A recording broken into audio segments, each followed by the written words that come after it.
Oh, you can wait a little bit. We've got a couple minutes or so. Oh, wait. That's why I grabbed my phone. I need to... We're already technically live. I just gotta... Yeah. I think they can hear me.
That's always a good thing, you know. You don't want to...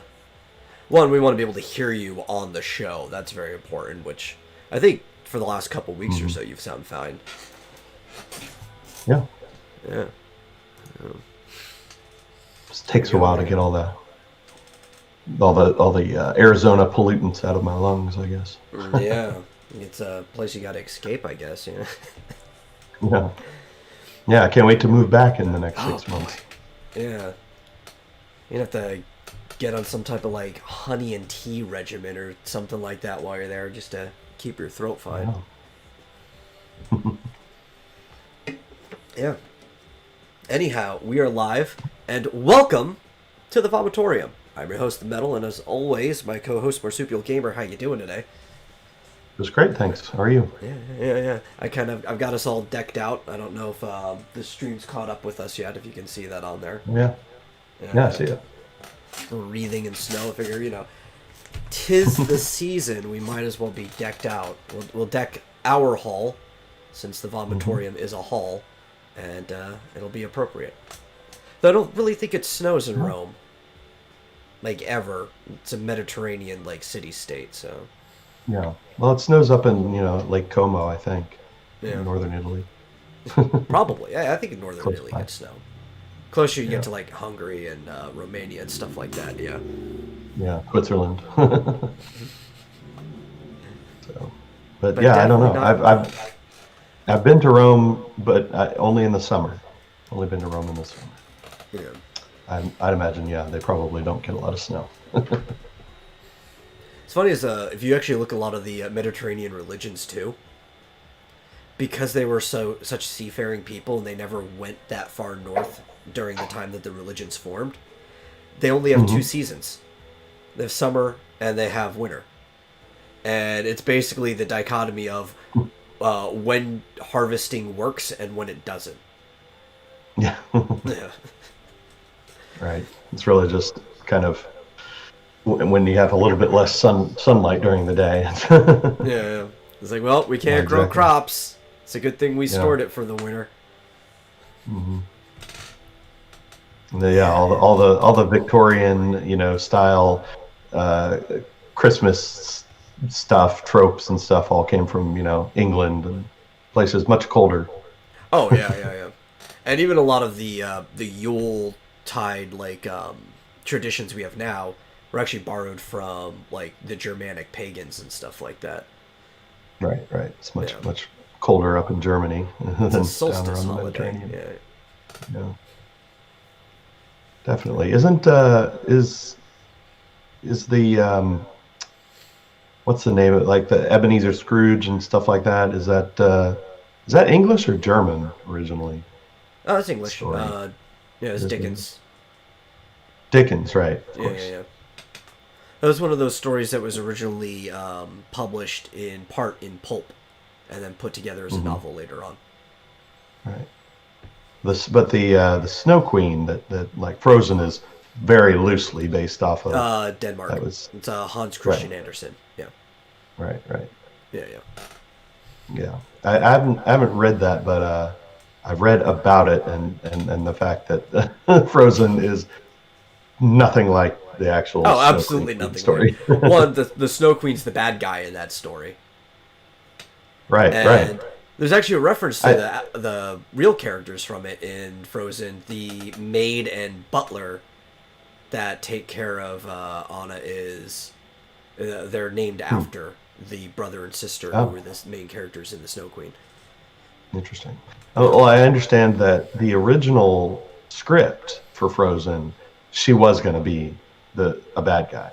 It looked a lot more like the original story. Yeah. Right. But then basically what I heard is that when they wrote Let It Go, just hearing that song and just, I guess, however that came to them, they just kind of realized, wait a minute, I think we need to rewrite this entire movie. Yeah. So they basically rewrote the whole movie around. Yeah. I don't like the whole song. The beginning is, I guess it's emotional, but like as a musical piece, it doesn't do anything. But when it gets into the part where she's actually building the castle and the song like ramps up and there's kind of like this pop to it, like I could see why people like this song. Yeah. It was kind of funny that they rewrote the whole movie around that one song. Yeah. Hey, that's art, You don't actually choose how it's going to be. It kind of chooses itself if you really let it run. Yeah. The problem is, maybe they should have spent more time rewriting the movie because there's parts of it that just don't work very well after the rewrite. Like, I think it went through multiple rewrites because at some point it's like, okay, Elsa's not the bad guy anymore. But now it's looking like the Duke of Wesselton's the bad guy, which he is kind of bad, but he's not the bad guy. Yeah. And then it really feels like the dude, Hans, which all the main characters are names off of Hans Christian or Andersen, Hans Christoph Anna Sven. Yeah, but the actual main bad guy doesn't seem like he's the main bad guy, and there's no proper setup. It's not like they foreshadowed that he was the bad guy. It's almost like a switch was flipped. Yeah. Yeah. Like, oh, whoops! It's kind of like, I don't know what you call that. It's kind of like the opposite of a Deus Ex Machina. It's just like all of a sudden, oh no, he's evil. What? Yeah, we got GMT and Flint in the chat. Yeah, absolutely right. No foreshadowing whatsoever. Yeah. And it feels like that was just a rewrite, like the whole result of a rewrite. We have no idea where this should go. Let's throw it at this guy. Hey guys. GMT says she watched Klaus today. Recommends it for a sleepy movie afternoon. Is that a horror movie? I don't know. I feel like I'm not that's a familiar with horror it. movie. Actually, there's a Christmas horror movie I like that came out a few years ago. It was Krampus. Have you ever seen it?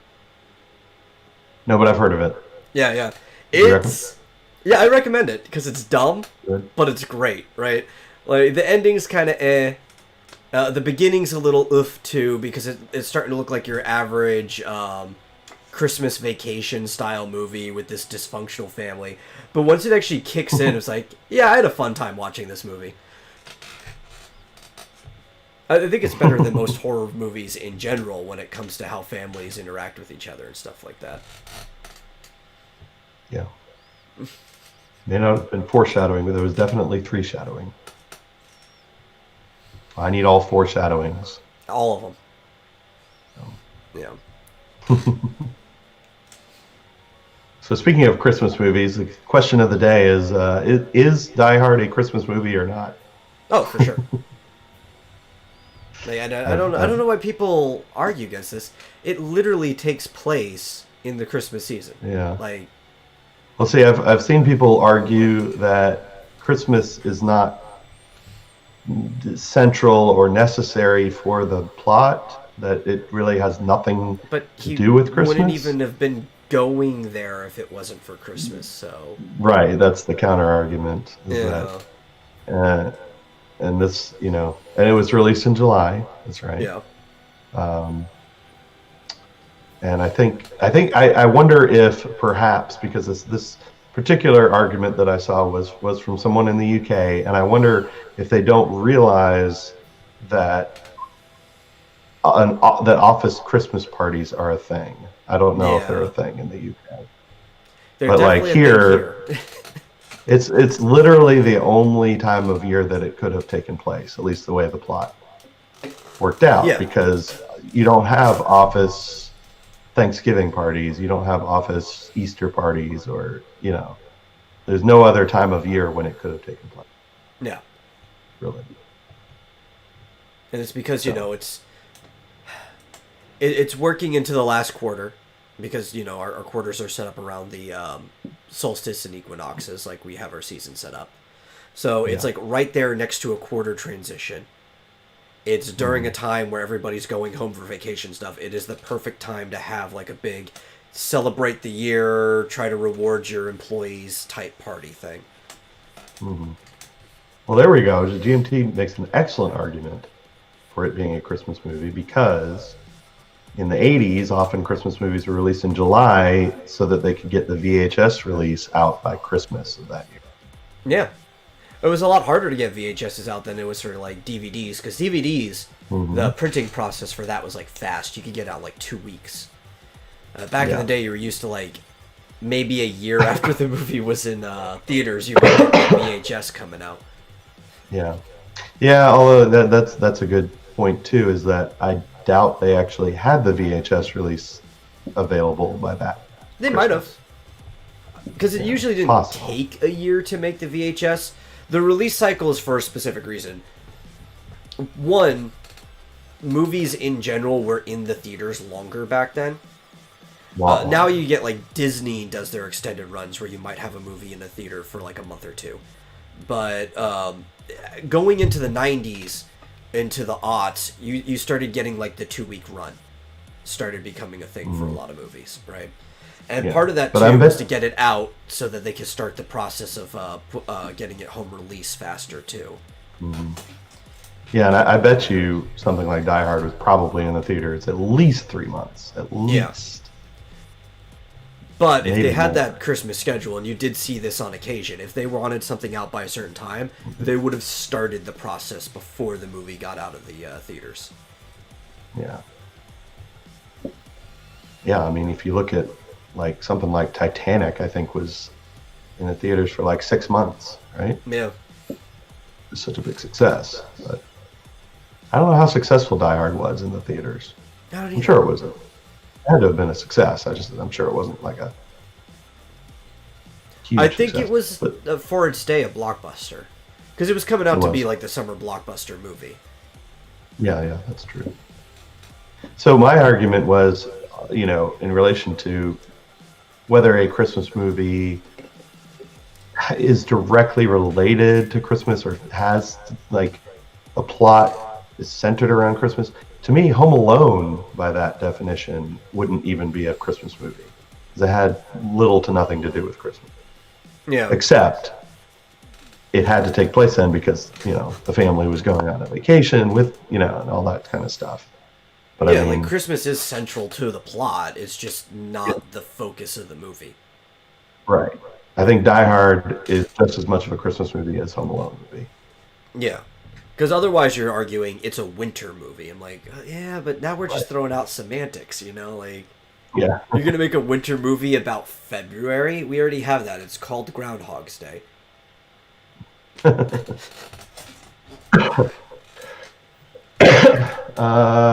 don't think that's... GMT says Home Alone was also released in July. I think I looked it up, and I'm pretty sure it's November. It was released in November. Yeah. I'm fairly certain. Yeah, November 1990. Oh, but see, you get the point. They actually say Merry Christmas in Home Alone. Because he's watching Angels with Filthy Souls. Right. Merry Christmas, you filthy animal. Yeah. I'm willing to bet they say Merry Christmas in Die Hard as well. I'm pretty sure. Yeah. There's a lot of movies that we would consider Christmas movies that people wouldn't if those were the standards. So here we go. Now here is a definite Christmas movie, Gremlins, right? Oh yeah, Gremlins for sure. Absolutely. Both of them. That was Both released take place in June. Yeah. Gremlins was released in June, even earlier than Die Hard. So I don't think the release time is anything to look at. Yeah. Especially the older it can't- gets. Like the closer we get to now, the more likely a movie designed for the holidays is going to be released around the holidays. Mm-hmm. But it's so hard. You don't want to compete against certain movies that you know are going to be in the theaters at that time, right? Like, they didn't have to worry about this in the 90s. It wasn't until, I think 99 or something like this that it became a problem again.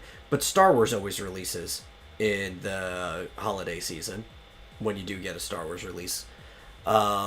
I think back when Harry Potter was releasing, it was mostly releasing between November to December as well, so you'd be competing directly with that. I remember seeing Harry Potter around Thanksgiving one year. It's like, there's certain big movies, nothing to do with the holidays, that release at that time. It's like, do you really want to compete against them? Yeah, exactly. Yeah. Good point. But yeah, I mean, if you want it to be a summer blockbuster, it's got to be in the summer. Yeah. I mean, a lot of movies release in the summer just because kids are out of school and they're more likely to go to the movies. See, Flit says Christmas is racist. They're holidays movies. Yeah. Or like you said, winter movies. Winter movies. Winter solstice movies. Yes, we celebrate the solstice over here. Look at the greenery around here. By the way, tomorrow is the first day of winter, I believe. Yeah. I think it is the 21st this year. It's not always. Sometimes it's anywhere between the 21st to the 23rd, but it's on or about usually. Although, I mean, tomorrow's the winter solstice. Yeah. Who's to say that that's the first day of winter? That's kind of dumb and contrived. I mean, yeah, it just depends on how you're looking at it, right? It is the shortest day in the year, so from that point forward, the days only get longer until you get to the summer solstice. Yeah, so it makes more sense to say that's the middle, right? It makes more sense to say that winter started a month and a half ago. If you go with my ancestry, the Gaelic Irish people, Samhain was the beginning of winter because it was the end of harvest, and that is Halloween. So, by their logic, we've been in winter for a while now. Yeah. Yeah. I mean, I consider the first day of December to be winter. But and if you go by my ancestors, they have a lunar calendar, so I have no idea. I have no idea what month we're in or what the seasons are. But Yeah. totally But bizarre. most of them don't I don't even even know. It's understand. like best guess of like for trying to figure out what those calendars equal to today. I don't even understand how it works. Like, do they have 12 months most years and add a 13th month occasionally? I I don't know. I don't know how that works. Yeah, I should know, but I don't. that's something I should probably look into. Yeah. And then, of course, her girlfriend, Peach, she gets so confused with the seasons because she grew up in Australia. So whenever I say winter, she's like, which months are winter again? Yeah, because Southern Like Hemisphere, December. everything's flipped. Yeah.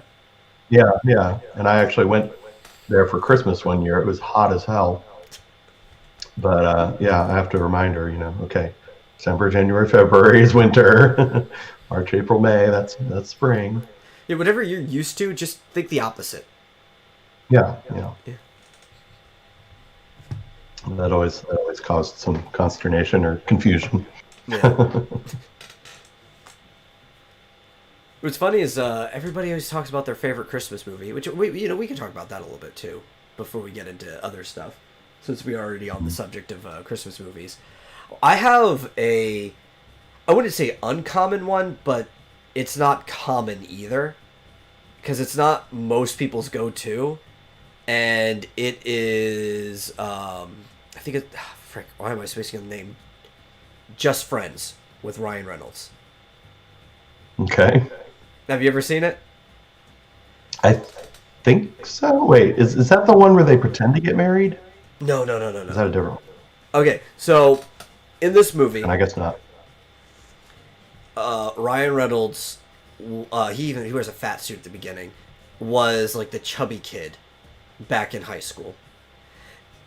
But he was like a male cheerleader too, because he had like his best friend growing up was a cheerleader, and he had a crush on her, and they were really close.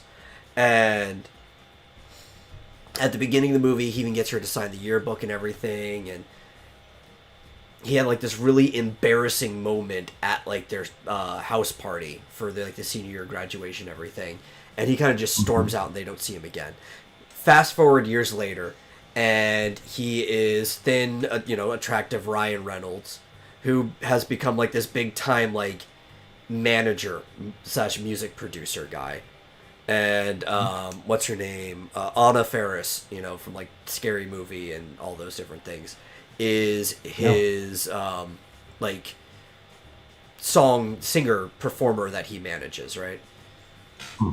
And they're flying somewhere, like some type of big party or thing that they have to do because she's always on some type of plane going places, and they have to go like an emergency touchdown, and they won't be able to get the plane back up for like a week or so, and they're stuck there. And it turns out that they touch down like a driving distance from the town he grew up in, and the whole plot of the movie is that he has to go home and deal with everything, as well as like the girl that he had a crush on and stuff. And it's a rom-com. There's a bunch of like hijinks and stuff that happens. It's a really good movie, and it's very clearly a Christmas movie. I mean, Christmas is the central theme to everything. But yeah, it's not a lot of people pick it. It's like, man, that's one of the best movies I can think of too. Yeah, I think I was thinking of a movie with Ryan Reynolds and Sandra Bullock. It's not a Christmas movie. Yeah, I'm trying to think, remember. which one is that? They like pretend to get married or pretend that they're engaged or something. Oh yeah, Oh, is I that the remember. one where she's like his boss? Yeah, and she's Canadian. Yeah, she yeah, I've wants to- seen that one. They go to Alaska where his family is and stuff, and there's a scene Yeah. where like the owl picks up the chihuahua and stuff like that. Yeah, I think so. Yeah, that's a funny Yeah. one. I guess they are going to get married because, to get her citizenship or whatever. Yeah. And then the whole thing gets canceled before the end, but then it turns out that he actually ended up liking her, and they get married at the end anyway. Yeah, exactly. Yeah. That's a funny movie, yeah. GMT says, how does Peach manage with not being upside down? I don't know. She gets dizzy sometimes. Yeah, maybe that has something to do with it. And she says her favorite movie to watch at Christmas is Superman and has nothing to do with Christmas. Mm. Like Superman from 1978 or whatever. Yeah, like the really old school one. With Christopher Reeve. That's a good one. Yeah, It's very that's, campy. Well, like, people were trying to remember, too, because I know a lot of people complain about the, I'll call it the 80s Superman series, because even though the first one was slightly before, the whole series basically was made in the 80s. Mm-hmm. What people forget and they complain about is, like, Superman 2, where he just throws his shield off, and there's, like, this cellophane wrapping around the people. This was pre-Crisis Superman, right? This was right before the Infinite Crisis, where it kind of like folded everything back in on itself. And at that point, in the comics, Superman could just make up powers on the fly. Like, he was just that powerful. He had that much control over his molecular structure and stuff. He's like, I need a power, I'm going to make it up. That's right. And, like, the cellophane, like, it gets bigger and wraps around someone, and they kind of struggle for a while, and then it disappears. It's like, what was the point of that? Haha, take that. Yeah, and they're like, oh, that slightly inconvenienced me for a few seconds. Great power you got there. Keeping that in mind that he could just make up powers on the fly, I like to think of like, he doesn't know what to do in this situation, so he's like improvising something, but he's not even quite sure how it's going to work out himself. It's like, I was expecting that to last long. Yeah. Yeah. Oh, God. I don't know what my favorite. I mean, honestly, I think my favorite Christmas movie is probably Christmas Vacation. That's a good one. Yeah. I know. There's so many good. In my household, because I'm like the one person who's got a different opinion from everyone else in my house, like my brothers and my dad and all that. I don't think my mom has a favorite Christmas movie, so she might also be the odd one out in that. But like, both my brothers and my dad love A Christmas Story. I think it's a great movie. I enjoy watching it, but I don't think it's like the monument to Christmas films that they think it is. Yeah, what ruined it for me was that every year, 24-hour. Was it like TNT or something? One of the TBS, one of the channels does the 24 hours over and over. So I've seen it so many times, I'm completely sick of it. Yeah, I actually tweeted this like I think a week ago or something, and I'm in the other room doing my thing. They're watching a movie over there, and I just hear the very first like bell at the beginning of the movie, and I walk in there before anything else is. I'm like, "Are you guys watching A Christmas Story?" And they click on the info because they didn't even know what they were watching. It's like, how did you know that? Very recognizable. See, but then I hear like the other day, Christmas Vacation was on, and I heard the doorbell scene when the grandparents show up, and it's like ding dong, and then it goes ding dong, like ding dong. Yeah. And I was like, yes, Christmas Vacation. I love that movie. Yeah, there's certain movies you just have to hear like one thing and you know, like I hear like the very first note from the choir of the carolers. I'm like, oh hey, the Addams Family's on. Yeah. Which that's a very interesting one. Like, you can watch these movies back to back, and they kind of cycle into each other. Addams Family starts on Christmas and ends on Halloween, and The Nightmare Before Christmas starts on Halloween and ends on Christmas. Yeah. So whichever order you watch them in is fine. Yeah, I liked Nightmare Before Christmas as well, but again, it's like one of those ones where on repeated viewings, I like it less and less for some reason. Well, if the repeated viewings were spread out more, maybe that wouldn't be as big. My problem is I did it to myself. When I was like in high school, I watched that movie so many times that I could quote it when I in pacing without watching it. Well, I liked the songs at first, and I really liked them, but then it's like I don't know, they get kitschy with time and just not as good. It's hard to explain.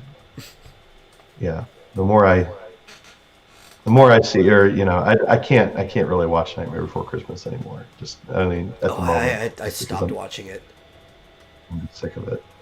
But I could But still like watch Christmas Vacation anytime. at one point in time, I think we actually had to buy the DVD for that movie because I had watched it so much that the tape was actually wearing through. Mm-hmm. Yeah. Flit says he hates Christmas Story with a passion. And Teen Girls and Hot Topic ruined Nightmare Before Christmas. They did. I'll be honest, they did. Yeah. GMT has never seen A Christmas Story. Well, it might not make as much sense to you. I don't know. I mean, a lot of the things are very Americana, you know. Oh, it is 100% an Americana movie. There's probably some crossover though, but I don't know. How common are boiler rooms in the UK? Like independent your family owns it, because I know there's like a lot of flats and stuff. I don't know how it is in the area where she is, but it's like there's a lot of bits to it that's like I could see this happening other places, but I'm not sure how common they are. Well, I mean, we never had a boiler room, so I don't really know.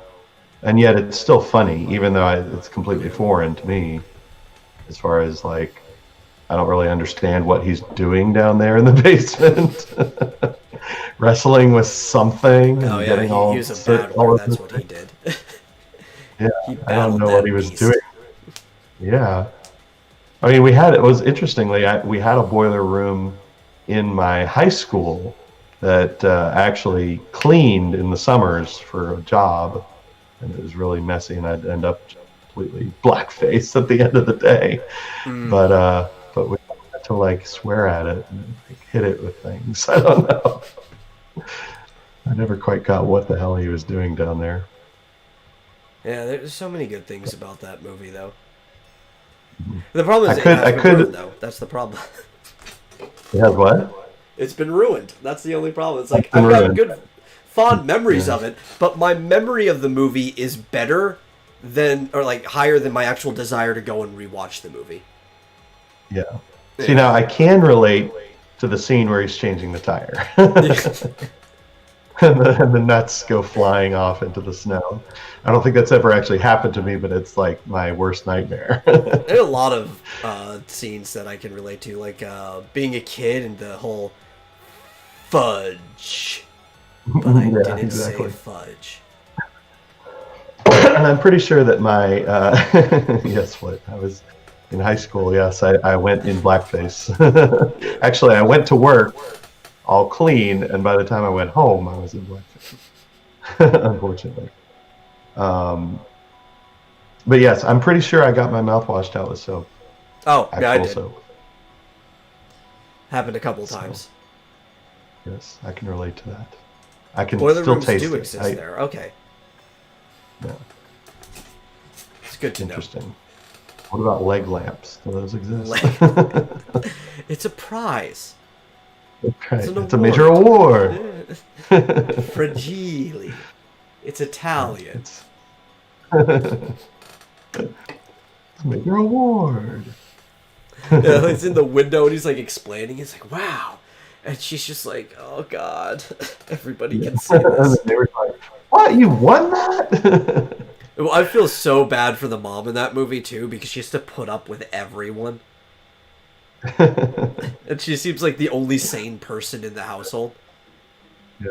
Except the scene where she's getting the kid to eat like a pig. Then she seems a little crazy. You've dealt with kids before. You know, for some of them, how hard it can be to get them to eat things.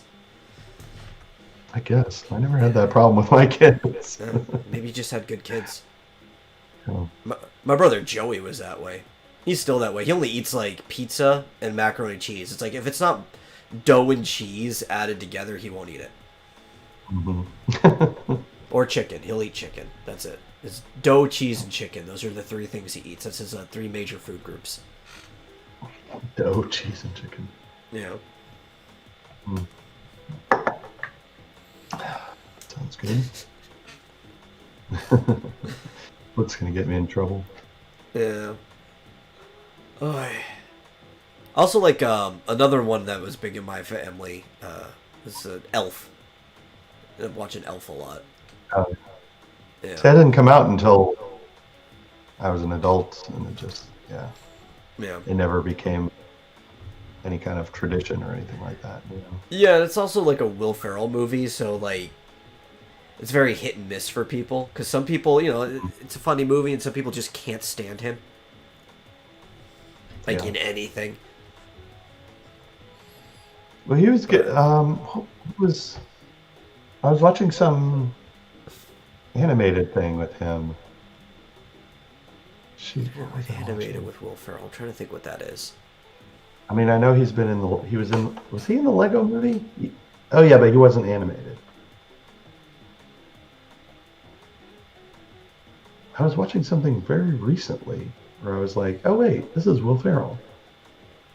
Megamind. That's it. Okay. Yes, I Megamind. almost even searched, and then Megamind came to my head. It's like, yeah, he was Yes, the Megamind dude. yeah, that was a great movie. I love it. Yeah, that's I pretty love the good. music. I love the music in that movie.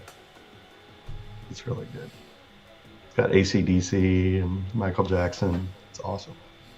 Yeah, I get that's another movie I could probably watch over and it's over. got a I good wish they, character arc. I think any yeah. movie that's got a good character arc is good. Which, speaking of a holiday movie, that the dialogue isn't quite good, and the writing is by far not like amazing by any stretch. But the character Mhm. arc is great. Is Davy Stone's character arc in Eight Crazy Nights, the Adam Sandler animated film? I don't know if you've ever seen that one.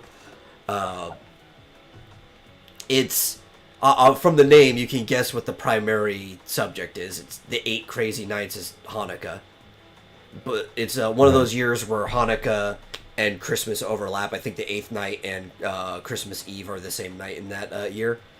And Davy is a guy who grew up Jewish, but his parents died when he was like 12. And, his life was looking like it was going in the right direction. He was a youth basketball star and stuff like that. But Mhm. then he went from orphanage to orphanage, and then he ended up becoming like a drunkard who was resentful of everything and never really grew up because of the death of his parents. And Yeah. between everything that happens, he ends up being put on instead of going to jail. This guy named Whitey, who is like this he's really small. I think he's like 3 foot or something like that, like a dwarf. He's like the town just do-gooder. He goes around Mhm. just he'll do a job for $1 or something like that just to help people out. And he puts himself on the line to keep Davy from going to jail, and he has to go and live with them for like the holiday season and stuff like that. It's almost like being under a form of house arrest, but he still goes around and does everything. He's just under Whitey's custody.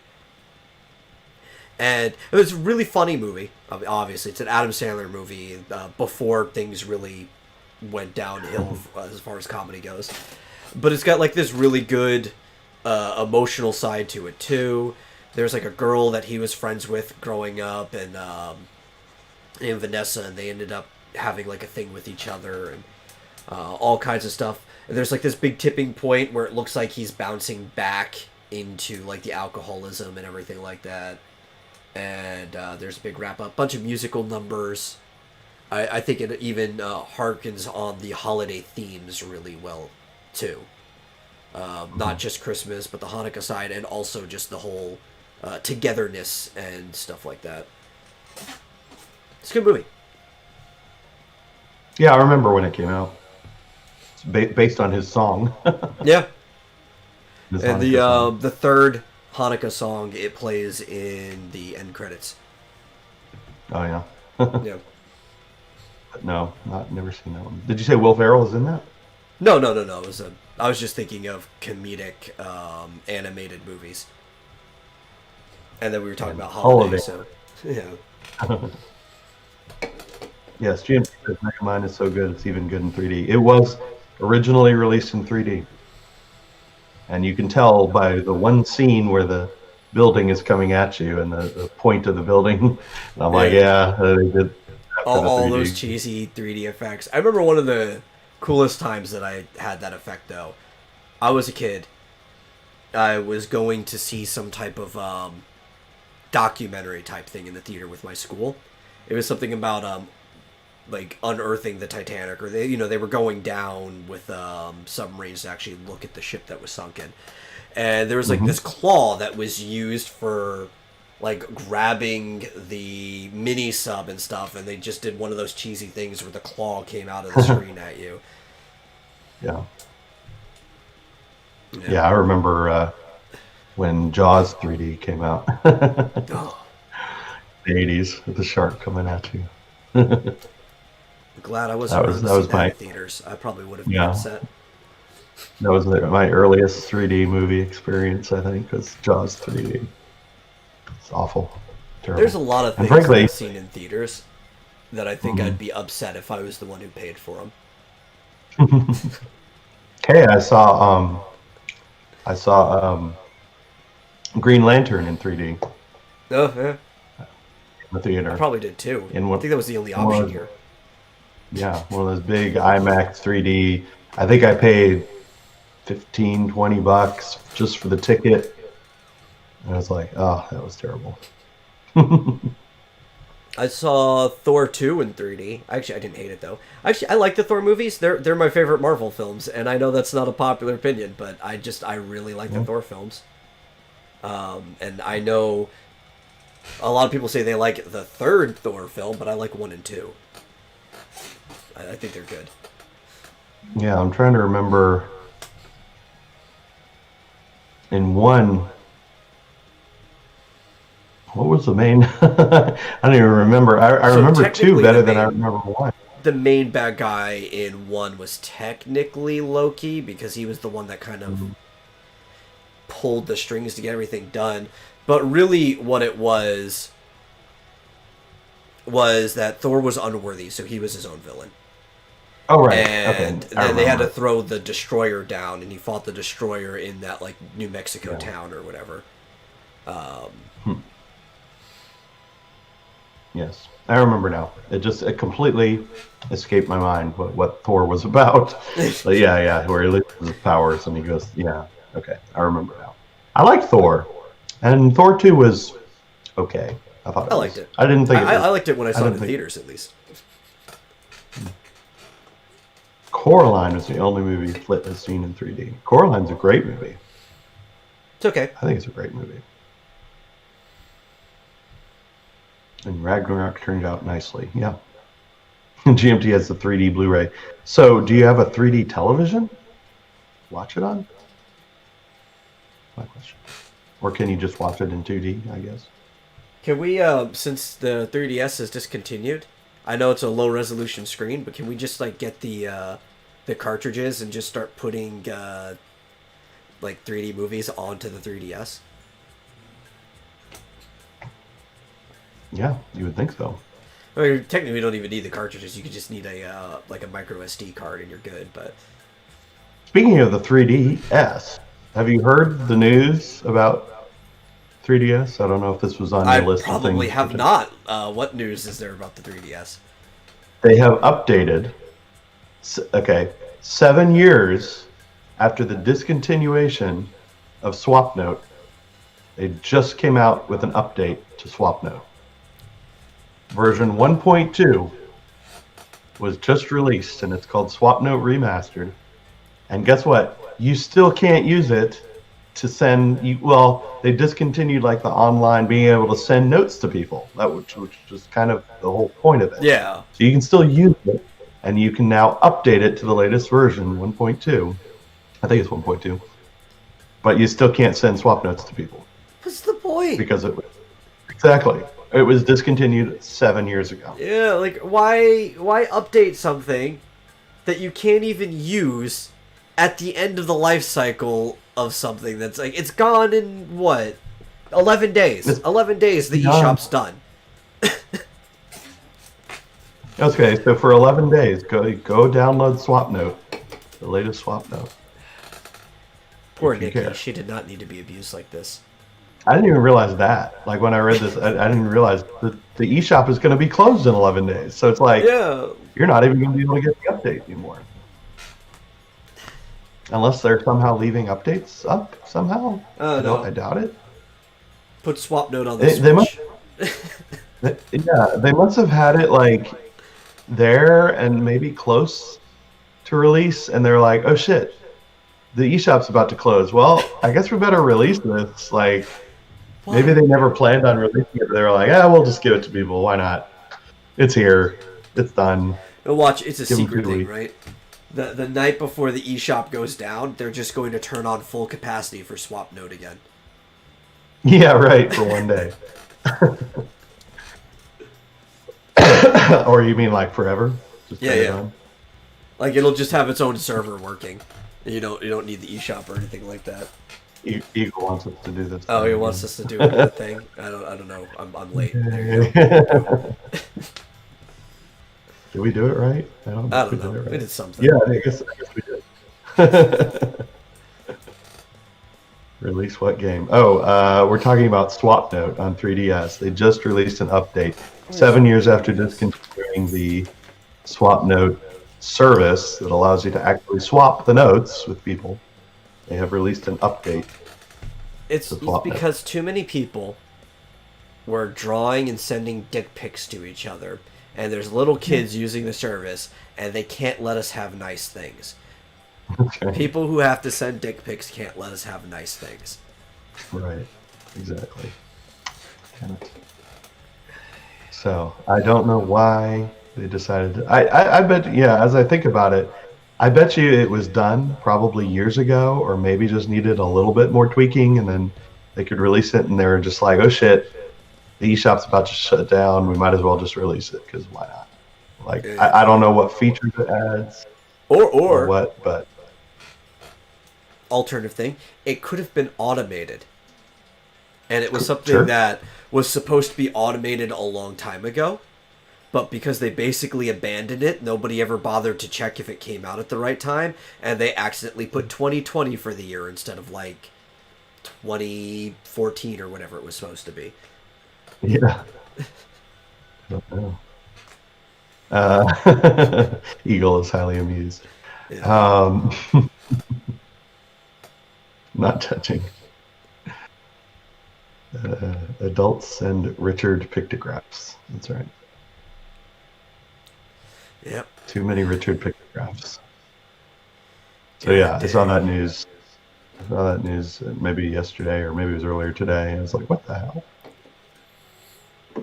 Well, since we're on that subject, I guess we can actually roll into news and stuff instead of talking about Christmas movies the entire time. Yeah. Yeah. Did you have anything else? You want me to roll into some of the stuff that I have prepared?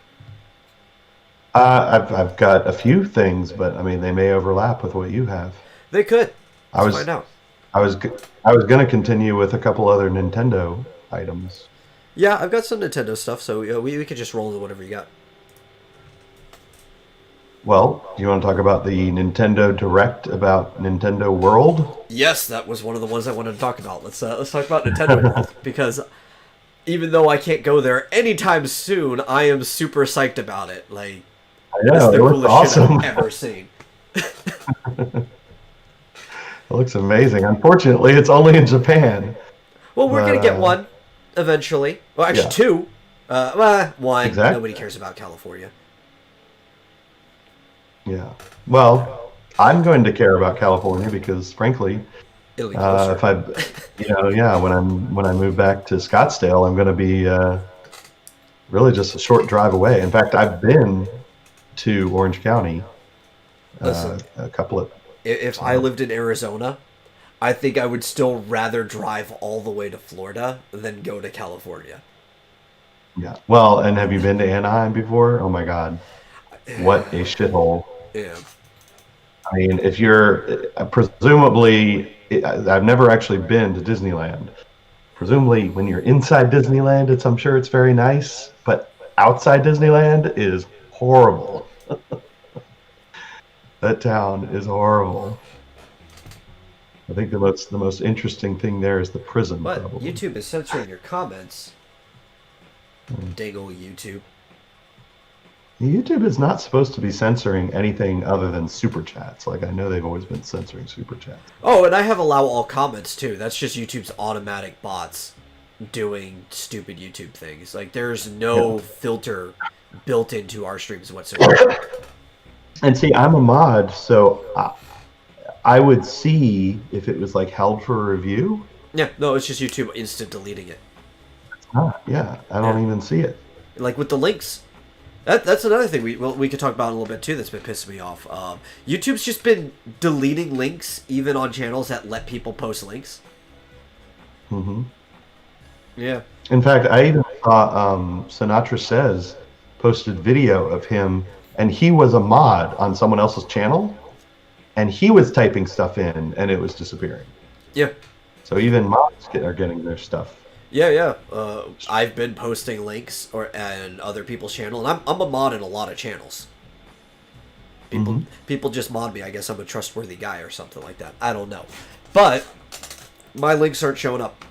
Like I'm like, okay, I'll go and grab that for you. I'll make sure it goes through, and then it still doesn't go through. The people who own the channel will put a link into the channel. It still won't go through. Yeah, so far I've found, and Rick Piper was the one who figured this out, is that the only way that I can post links to my own channel is to do it through the Restream chat. Yeah. Because as that uses the API. Yeah. Well, no, it'll post as me. Yeah, yeah, but you're using like the Restream chat itself to post it. Right. Yeah, yeah. Because it's using the API. So obviously on the back end, using the API, links will go through. But there's something on the front end. There's some bug, like a JavaScript bug, something on the front end that's not allowing those chats to even get to the back end to show to everyone else. Yeah, yeah. I don't think it's a bug. Well, I think it's a feature. It's a problem. Yeah. Yeah. But yeah, if you're the channel owner or you have access to Restream to post stuff directly to YouTube, you can do it that way. But that's it. Yeah. And mods can't. Rick Piper of all people figured that out. No offense. I don't know. That sounded pretty offensive. Sorry. But Nintendo Anyway. World. Yeah. Dude, I know a lot of people. I even posted this too. People were like shitting on this, right? They're like, "Oh, it's not Super Nintendo World. It's just Super Mario World." And I don't give a fuck. It's the coolest fucking thing I've ever seen in my life, and I want to go. Yeah. I mean, that's their flagship, product, or their flagship IP. Of course, that's what it's going to be. I mean, maybe they'll add more. Maybe they'll add. Well, it's not even a whole theme park. It's like a wing of Universal Studios. Like maybe it'll get bigger at some point in time or anything like that. But it's like they're just putting this in.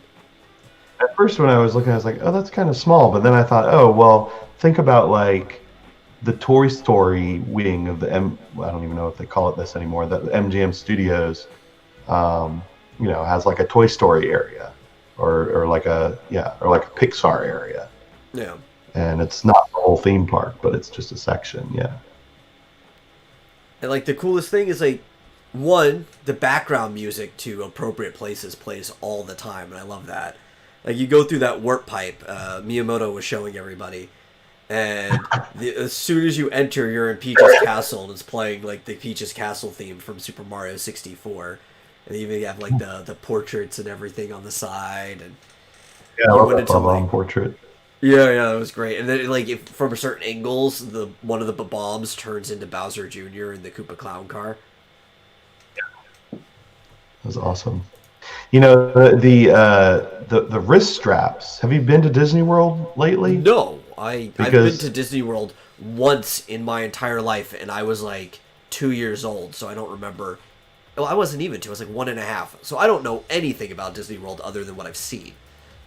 So I've been there in recent years, meaning like 6 or 7 years ago, maybe 8 years ago, with my kids. And when I went that time, these wrist straps were new. We didn't have those before, and they also had them on Disney cruises, which I've been on, fairly recently, and they're cool. They allow you to do the kinds of things that they showed in this thing. So they're I don't know if they're NFC or I guess they're, I think they're NFC. yeah.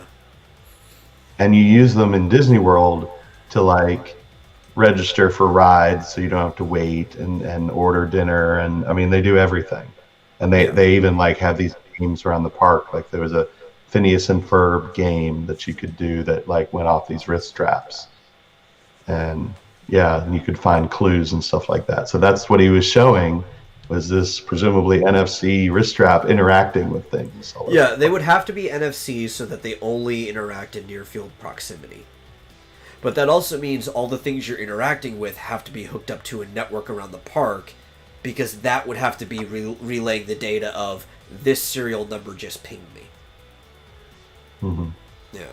But it's cool because there's a QR code on the bottom or whatever. You can scan it with your phone and like have an app that keeps track of everything that you're doing. Oh. Yeah, that's cool stuff. I liked how they had like little, we called them activities, where you could like hit it on like question mark blocks and have little, hit things that caused Koopa shells to move. Oh, yeah, the PAL Block Koopa shell game thing was like the coolest looking thing because, yeah, it's an animatronic and it basically, there's a second shell in the top pipe, so it's not the same shell going across, it just stops it and sends another thing through. But it's still your interaction that causes it to work properly. It's all about timing it. I love stuff like that. Yeah, and I like this, like the stuff in the wall, like where he registered with this little medallion that was in the wall, and the lights lit up and everything. Yeah. Really and I love that there's animatronics that are just moving at all times. Like the park just is alive. You've got Koopa Troopas and Goombas and Yoshis going around this tree. There's like piranha plants looking around and stuff like that. Yeah, and you Park went really down. feels alive. Yeah, bombs that were exploding and stuff like that. Yeah, it looks cool. So yeah, I mean, who knows? They may add some Zelda stuff at some point, or some Pikmin. I think Pikmin would be great if they added little Pikmin around the place. Yeah. And somebody I saw was complaining, it's like, but they don't even have Pokemon stuff, and that's Nintendo's hottest property. It's like, are you aware of Japan? There's like already entire theme parks dedicated to Pokemon. They don't need to have that in Nintendo World. What's next? Oh, I can't believe they didn't have Hello Kitty. Come on. Yeah. Like, come on. That's like the most popular thing in Japan. Yeah. Plus, Pokemon, it drives me nuts because it's like, okay, I realize Nintendo partially owns Game Freak, but still Game Freak. Well, they don't own Game Freak. Game Freak is an independent company. So what they partially own with Game Freak is this company called the Pokemon Company. Oh, okay. Yeah. I guess. Which is why Game Freak Pokemon can still make stuff for other systems and stuff. Yeah. But it's not a 100% Nintendo. I don't know. It just grates on me when people talk about Pokemon being owned by Nintendo, and I'm like, yeah, not really. I mean, not 100%. Nintendo does have, like, kind of the biggest say in things when it comes to the Pokemon Company. Like, Game Freak does all the design for the main games, but, like, they can't do things really without Nintendo sign off on it. Really? Yeah. Because the problem is, and I've complained about the games, I don't think they fit the Nintendo standard, the most recent ones, but apparently Nintendo does, and I think Nintendo standards are lowering in general. But they basically have to sign off on that Nintendo seal of approval that they have for all of their main products. And Pokemon has to have that sign off too.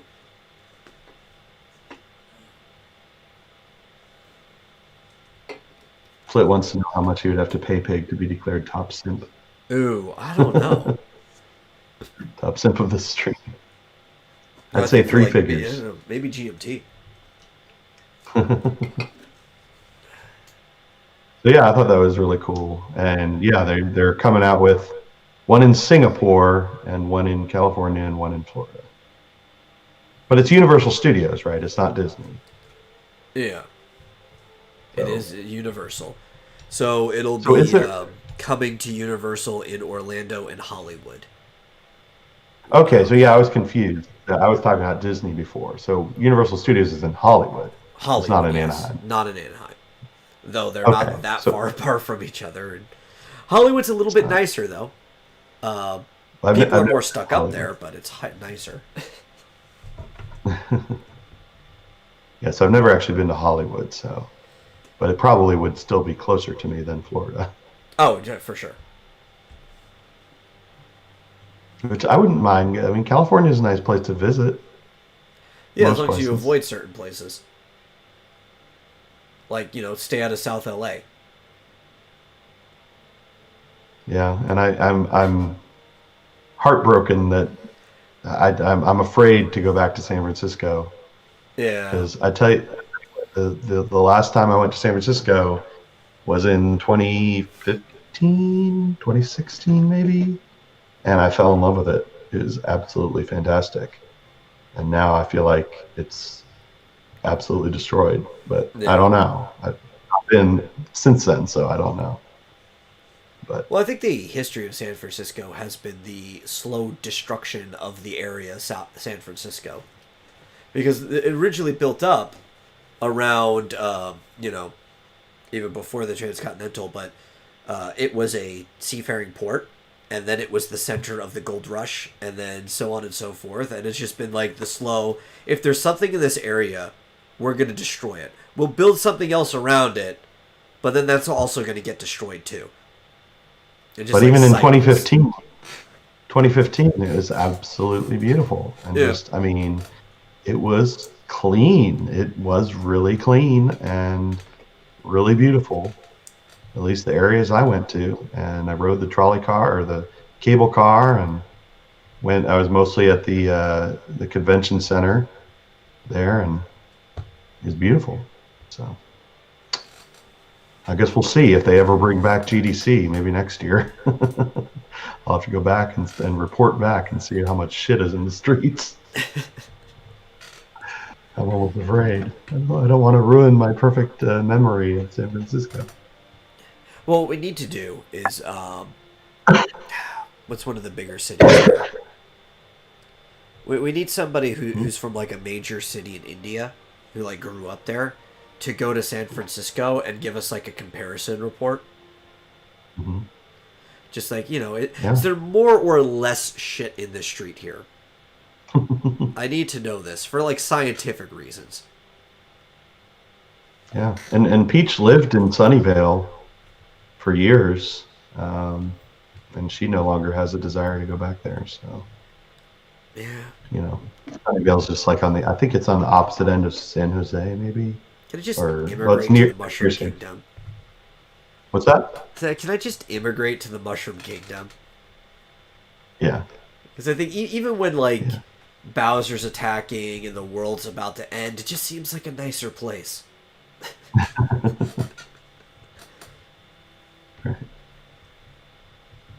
yeah. There's no shit in the streets. There's just mushrooms everywhere. Yeah, yeah, yeah. Well, where are these mushrooms going from? I mean, I've been to farms. I know where mushrooms grow. Yeah, there must be a lot of rot Yeah, around. yeah, a lot of Must shit. it must stink. Yeah, it must stink a lot. Are we still up, or is this just my computer? It says it's green for me. Man, my Wi-Fi's been messed up lately. All right, I also like the so Toad that's that. Cafe was pretty cool that he went into. Hmm. The Kinokio, uh, which you never really hear Toadstool's Japanese name outside of anything ever. Hmm. But it was cool. I like the fact that there's like instead of having people in mascot outfits moving around in this tight space because it would be awful, or having animatronics, they literally just have Hmm. things that look like they're windows that look into the kitchen, and they have animated versions of like toadstools doing their things. Yeah, yeah, yeah. I wonder how interactive those are. Like, is there voice recognition and stuff? I don't know. It's probably just that main guy talks, the main toad, and he's on like a repeat cycle, and then the ones in the background are just on some also repeat cycle, but they don't ever interact. Like they're just Right. chefs doing things, running around in the kitchen. Yeah. Eagle says you're ruining the Mushroom Kingdom. by pointing out that mushrooms grow in shit. Yeah. And rot in damp places. Well, apparently they Right. just, they grow in bricks Yeah. and stuff, like they grow everywhere in the Mushroom Kingdom. I don't know. They're definitely not the same type of mushrooms we get here. Yeah. Yeah. I wouldn't recommend. I don't know if you'd get a one up from eating any random mushroom. Well, of course not. There's poison mushrooms and mini mushrooms and all kinds of stuff. Mhm. Watch out for that poison mushroom. That's But the bane of the lost levels, is the poison the mushroom. poison. You poison mushrooms. Yes, dead tree stumps. Well, at least in Animal Crossing, it's a bit more accurate. Yeah, they grow around trees and tree stumps and that sort of. Animal Crossing. I don't need to do this. Well, actually, I do because I have to fill up this museum now. I have to let one of my turnips rot so that I can put it on the ground. I think that only works in the summertime, though. I might have to wait because I need I was ants. wondering about that to get ants. Yeah, right. Yeah, I So think it's only in the summertime. okay. So I put a now. Is it only turnips? Because I put a fruit, like a pear or something, on the ground, and it did not rot. No, I fruit left don't it all rot day. because it's only the turnips. They're the only things in the game that rot. And they rot specifically so you can't sell them for the stock market, so it's a buyer-seller thing. That wasn't the case in New Leaf. In New Leaf, you could leave a piece of fruit on the ground, and it would rot. So,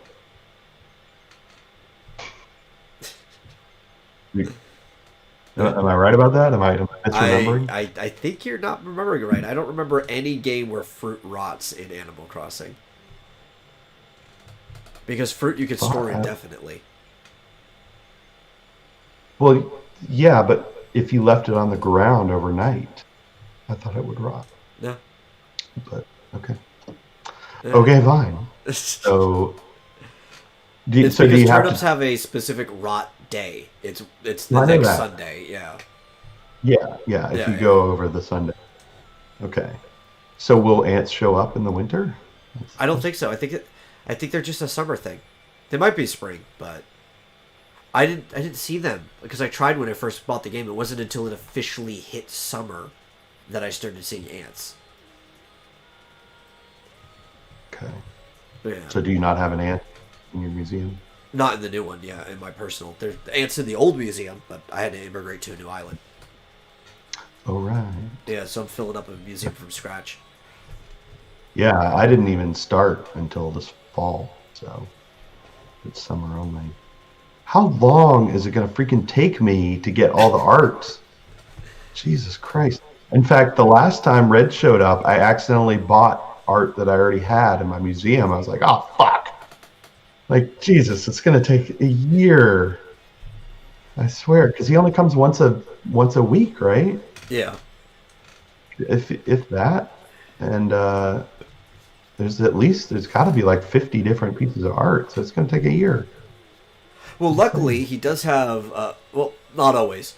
It's not always one real art. In the previous games, he only ever had one real piece of art on him, and the other three were fake. In this one, it's random whether the thing that spawns is fake or not, so you just have to be able to tell the difference. And I believe he still limits it to one purchase per customer, but if you're like me and have multiple people living on the same island, you can make more than one Oh. purchase. Well, but he has like three or four things available. Yeah. Just that they're almost all, at least all the ones that I've checked, and I went online, say, is this real? Is this real? And it's always like, this is always real. So far, everything he's ever had that I've seen has been real. I've already come But across a couple fakes. okay, so maybe I just haven't by luck. But Yeah. but the last time he came across, he had three things, I think, and two of them I didn't even realize, but two of them, including one of the ones that I bought, I Yeah. already had in the museum. Uh, So I didn't buy the third thing, and I was like, ah, shit, I missed yeah, they made him a lot more RNG heavy this time. In the previous it. Who read? games, maybe it's because they have more power, that they can do more different things that are RNG than they used to. But the previous games, Oh, they RNG. were I thought like, you said orange. I thought you said orangey, like your shirt. no, Orange. orange, yeah, RR. Gotcha. Because in the previous games, there were patterns that would show up. It's like there were certain spawns, and the level of RNG is just like would rotate which group you'd get. And there was like 100 or something spawn types, and it would just rotate through here. Now it's each individual slot that he sells is its own spot that has RNG. So you have no idea what grouping is going to happen. You can every time end up seeing something you already have. Mm-hmm.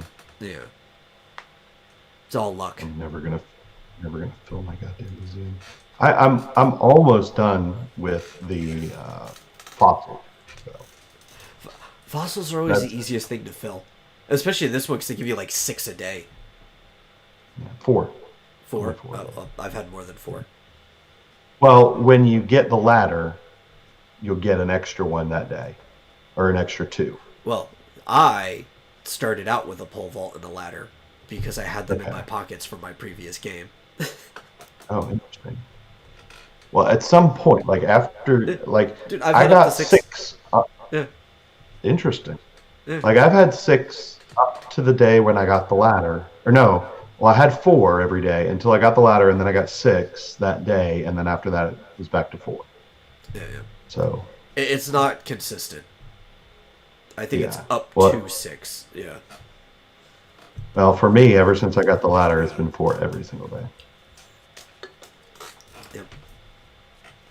One thing I can't figure out, I don't know how we got on this tangent, but the one thing I haven't had the patience to find out is does bamboo drop a seed after the first one if you leave it?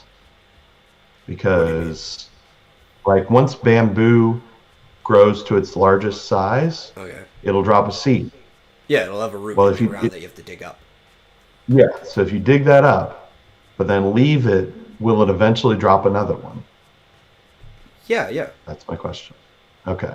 Yeah, because so far, that's the fruit for that tree. Right, but I left it for several days, and it never dropped another one. So I eventually just chopped it down and planted a new one. Huh. So basically, I have a set number of bamboo shoots that I keep replanting, so that when they grow up, I can chop them down and get more bamboo. Yeah, so it's not really a problem. But for some reason, I don't know how many days I left it, and it never dropped another one. But maybe I just didn't wait. I just didn't have the patience. Yeah, well, I think it could also be the time of the year. I think the shoots grow faster in the summertime. Well, I've got a good farm going. Yeah. So I got plenty of it. At least in this one, the shoots only stay buried until you dig them up. In New Leaf, if you left a bamboo shoot in the ground, it would grow up and they would start actually spreading like weeds.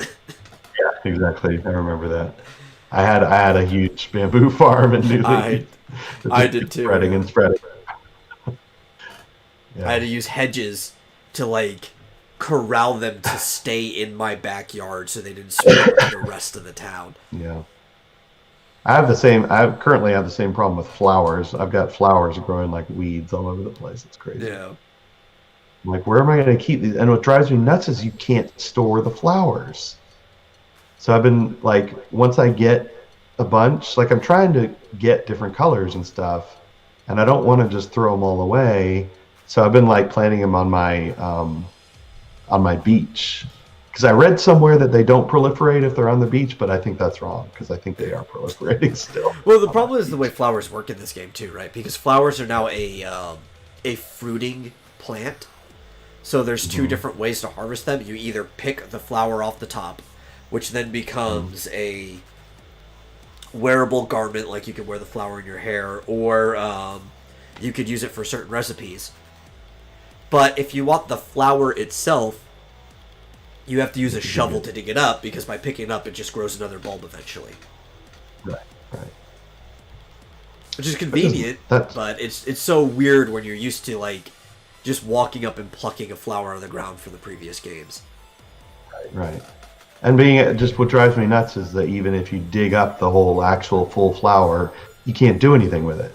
No. You can't put it in storage. You can't. They don't stack. It's like, what am I supposed to do with all these goddamn flowers? I want to save them because I'm eventually going to like have a place for flowers, and I want to have different colors, and so I don't want to sell them all, but I don't know what to do with them all. I'm just gonna get rid of everything.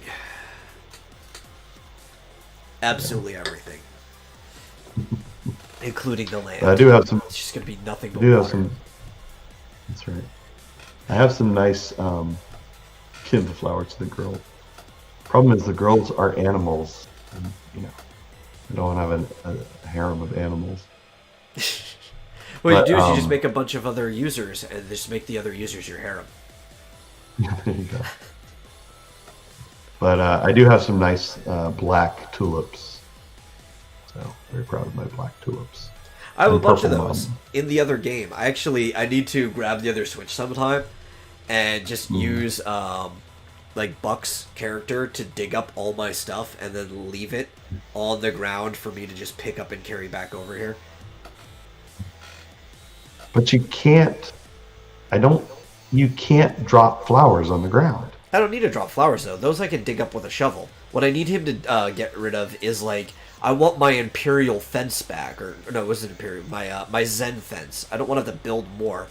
I have like 25 Zen fence pieces. That was the backyard to my house. I need him as the person who can manipulate that town, the guy who can pick things up and put things down, to take this fence down for me and give it to me. Let's build more. It's not that hard to build. No, I want it. I already built it once, damn it! GMT says bees like flowers, maybe a bee harem. There are no bee animals in Animal Crossing. No. I have an elephant and a frog. I have Camo Frog. That's his Actually, name. the Camo frog thing is the most disturbing thing in Animal Crossing when you think about it, because frogs are also something you can fish out. So normally, none of the things that are like museum related, the fish, the insects, or anything like that, are like animal friends you can have in Animal Crossing. But there's frogs, and you can get frogs out of the pond. So like, where is like the ethical line here of what we're doing? It's kind of like Donald Duck going duck hunting. Yeah. Like for real ducks. Or like Goofy is a dog and gets to walk around with everyone in society, but Pluto is a normal dog. And is he only in that position because he's retarded or something? Like, or is it because he doesn't have thumbs? That's the real thing? It must be. Are they different species or the same? I don't know. It's a mystery. It's one of the greatest mysteries of our time. So the other Nintendo thing that I had is that there is a Nintendo Direct Maker. Did you see this? No, I If did you not. want to, What is the Nintendo you want to Direct make, Maker? you want to make. It's basically a video production tool that allows you to put together your own Nintendo Direct. So it just kind of has intros and transitions and that kind of stuff. And it's a, I guess there's a channel on YouTube called Switch Stop that has, I guess, the link to the Nintendo Direct Maker and tutorials on how to use it and that sort of thing. Okay. And you can, So there's a small story I ran across, so not all that interesting, but yeah, look up Switch Stop or Nintendo Direct Maker.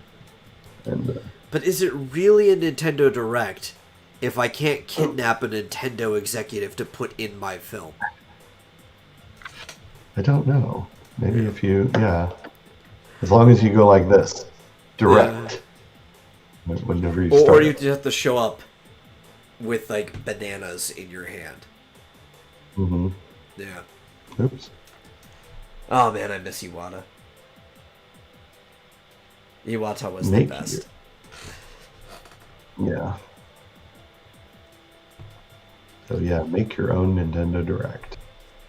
I just like how It's at the beginning of the Nintendo Direct for the park, Miyamoto's just like, "Hello, I am Mario's dad, Shigeru Miyamoto." It's like, yes, is that how you introduce yourself to everybody, Miyamoto? yeah, exactly. GMT says Pluto doesn't have pants. I think it has something to do with clothing. And Flit says maybe it's like how aliens might see humans versus other kinds of monkeys. Maybe, I don't know. Pluto isn't a cartoon character anyway. Pluto is an animated creature. I Okay. still think he's a cartoon. Flit, so you're saying you got to show off your hand banana? Yes. Yes.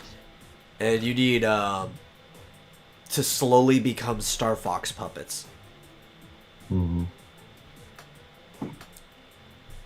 So I Dude, think the that's all the Puppet Direct, Nintendo. I think, was the best Direct. That was great with Miyamoto, Reggie. Iwata, and Reggie all as puppets.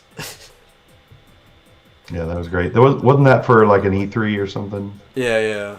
They did. But then like for that Direct, when they were doing it was like Star Fox Zero, I think it came out that year. So their like puppets were slowly becoming the Star Fox characters too. They had like several makes of the puppet. Some of them were like halfway transformed, some of them weren't, and stuff like. And then there was like the full Star Fox puppets. Oh. That's pretty crazy. They go all Some out people on think these that. things. Yeah, I've seen some people predicting that the Nintendo Directs are going away, but like, okay, how else are they gonna announce things? Yeah, like the Nintendo Direct, I thought was the best move they ever made because they no longer have to force themselves around the cycle of the big like Yeah. shows and stuff like that. Tokyo Game Show, E3, and they can still choose to put one out around that time to capitalize on the fact that everybody's looking for news. But now they can just put things out whenever they want, what's convenient for them, and they get Mm-hmm. way more views. I think the Nintendo Direct that coincided with the Tokyo Game Show actually got more views than the highest active viewer count at the Tokyo Game Show throughout its run. Mm-hmm.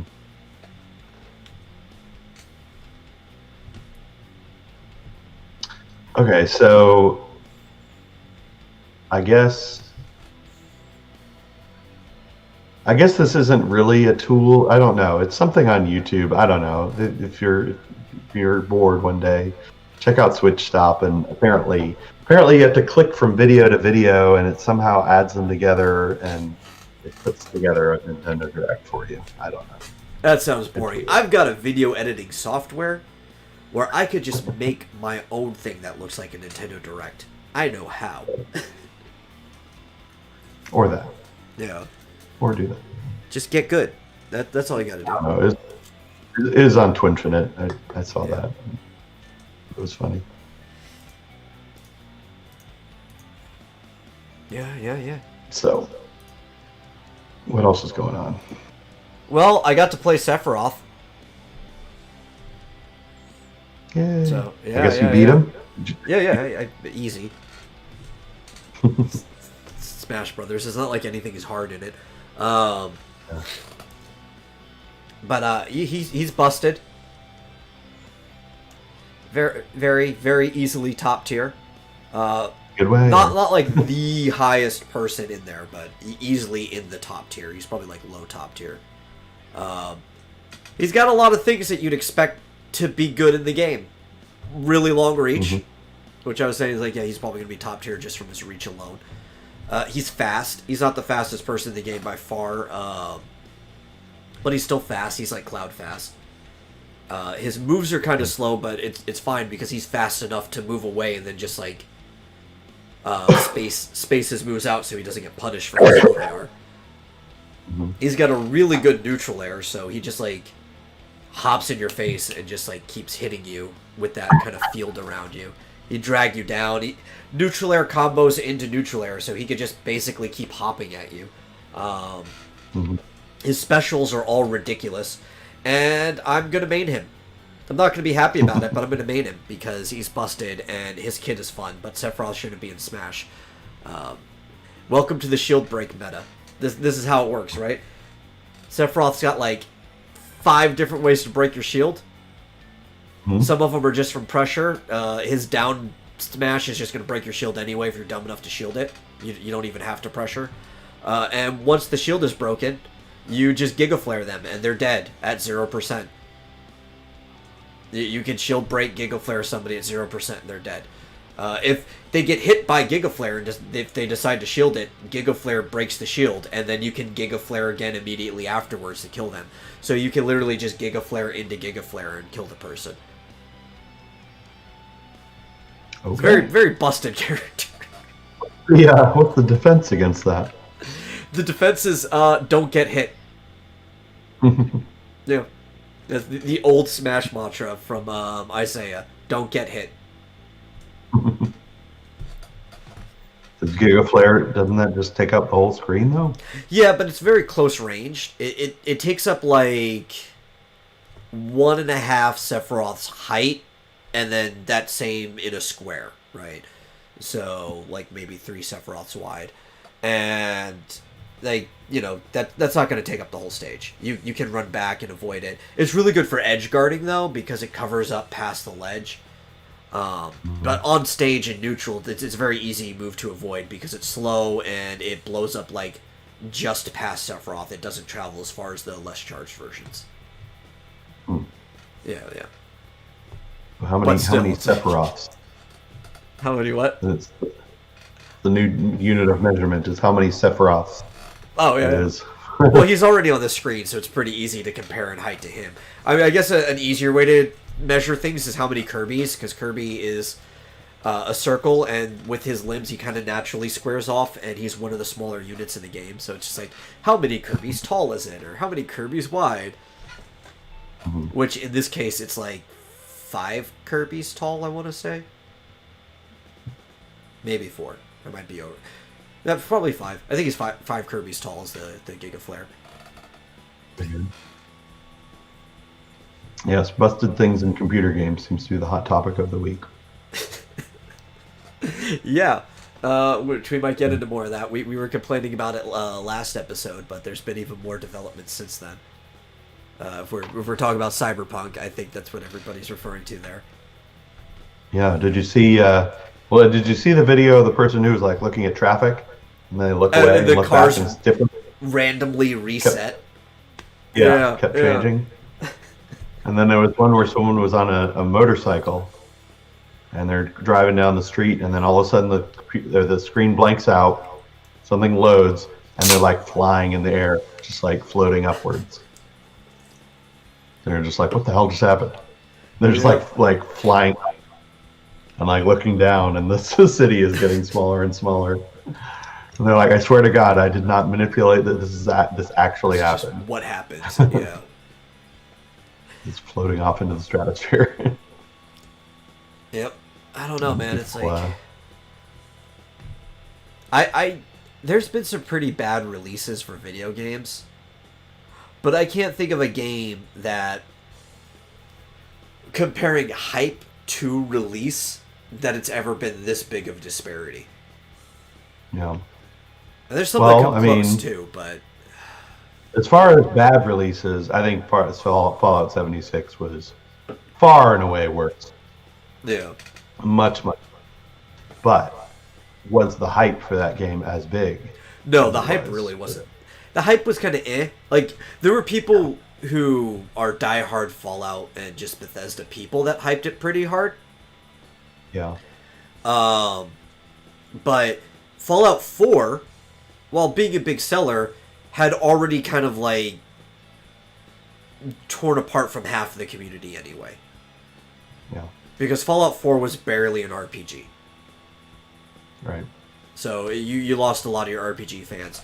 So I think that's part of already settled some of the hype for 76, and then a lot of the bad things that people were hearing about it, they heard about prior to the release. Like, there wasn't going to be quests and stuff like that in the game, no NPCs, and that already made a lot of people not want to be. Yeah.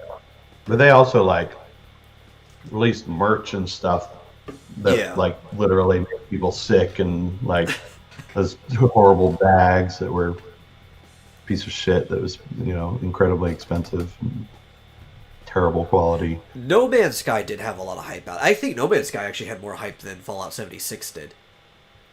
Realistically speaking, that was a pretty bad release. Yeah.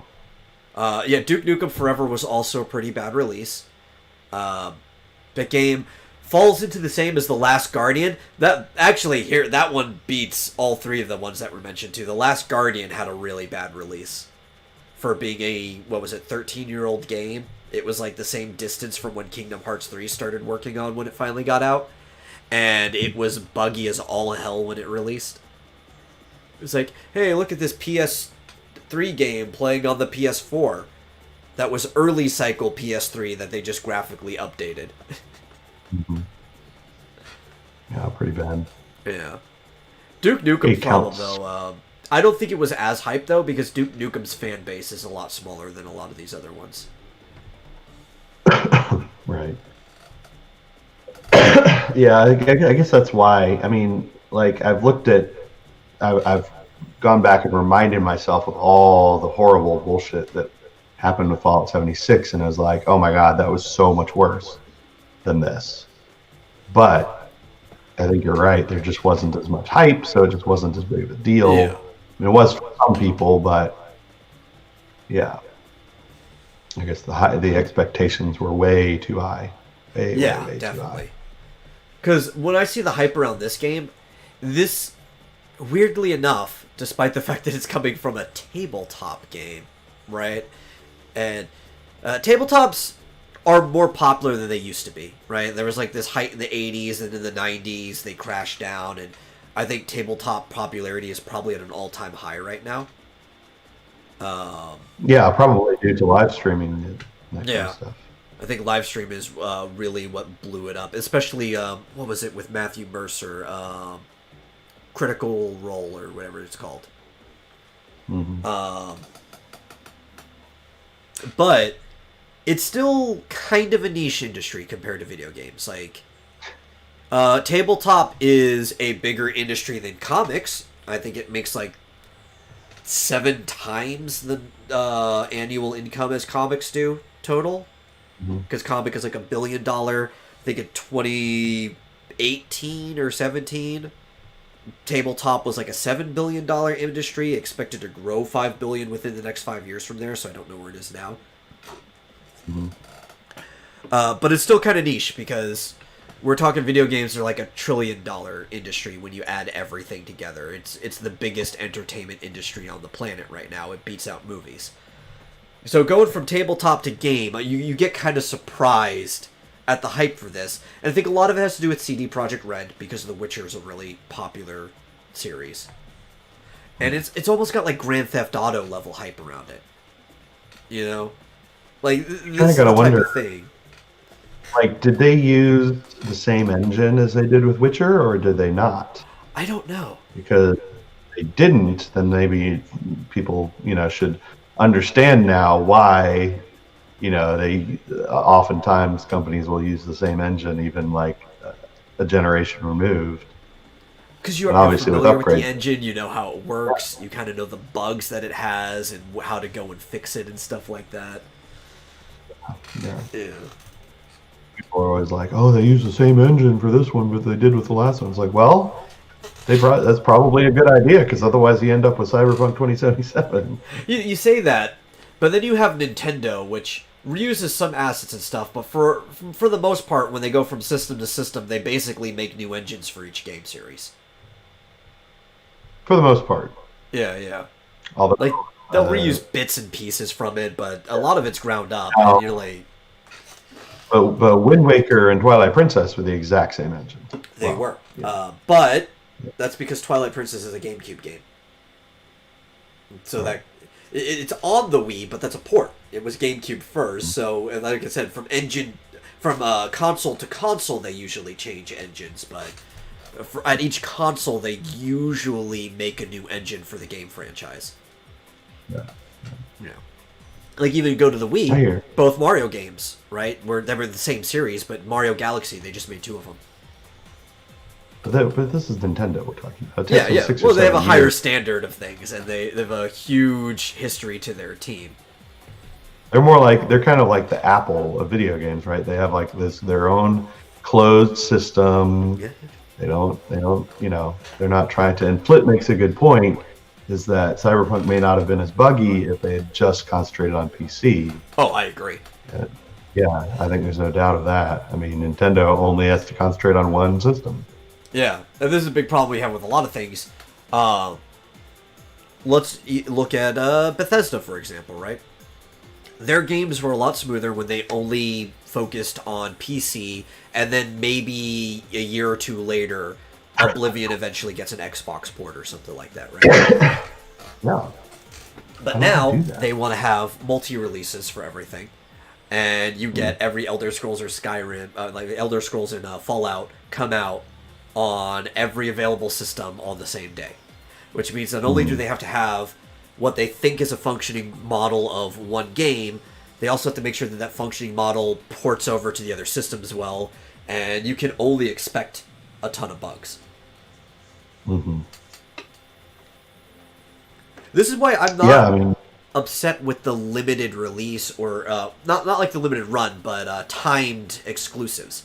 I think timed exclusives are a good thing because it means they can focus on making a functioning version of a game for one system and be like, I don't want to play it on that system, but it's a timed exclusive. I'll just pick it up later when it's on a system I want to play. And then you can have all the time in the world to make sure the port works for the other stuff. mhm. I mean, from everything I'm hearing, that the PC version is a lot less buggy than PlayStation version and the Xbox Yeah, version. I think it's the most stable version of the game. And nowadays, with things like this, why do I need a console at all? What's the point? Why do I need it? The only console I need is the Switch because it's got, Nintendo exclusive stuff. Anything that's on the PlayStation is going to come out on the PC, isn't it? Not everything. Well, anything I'd want to play. Yeah. It's like both systems do have like their exclusives, except for Xbox now. I think they are getting away from that.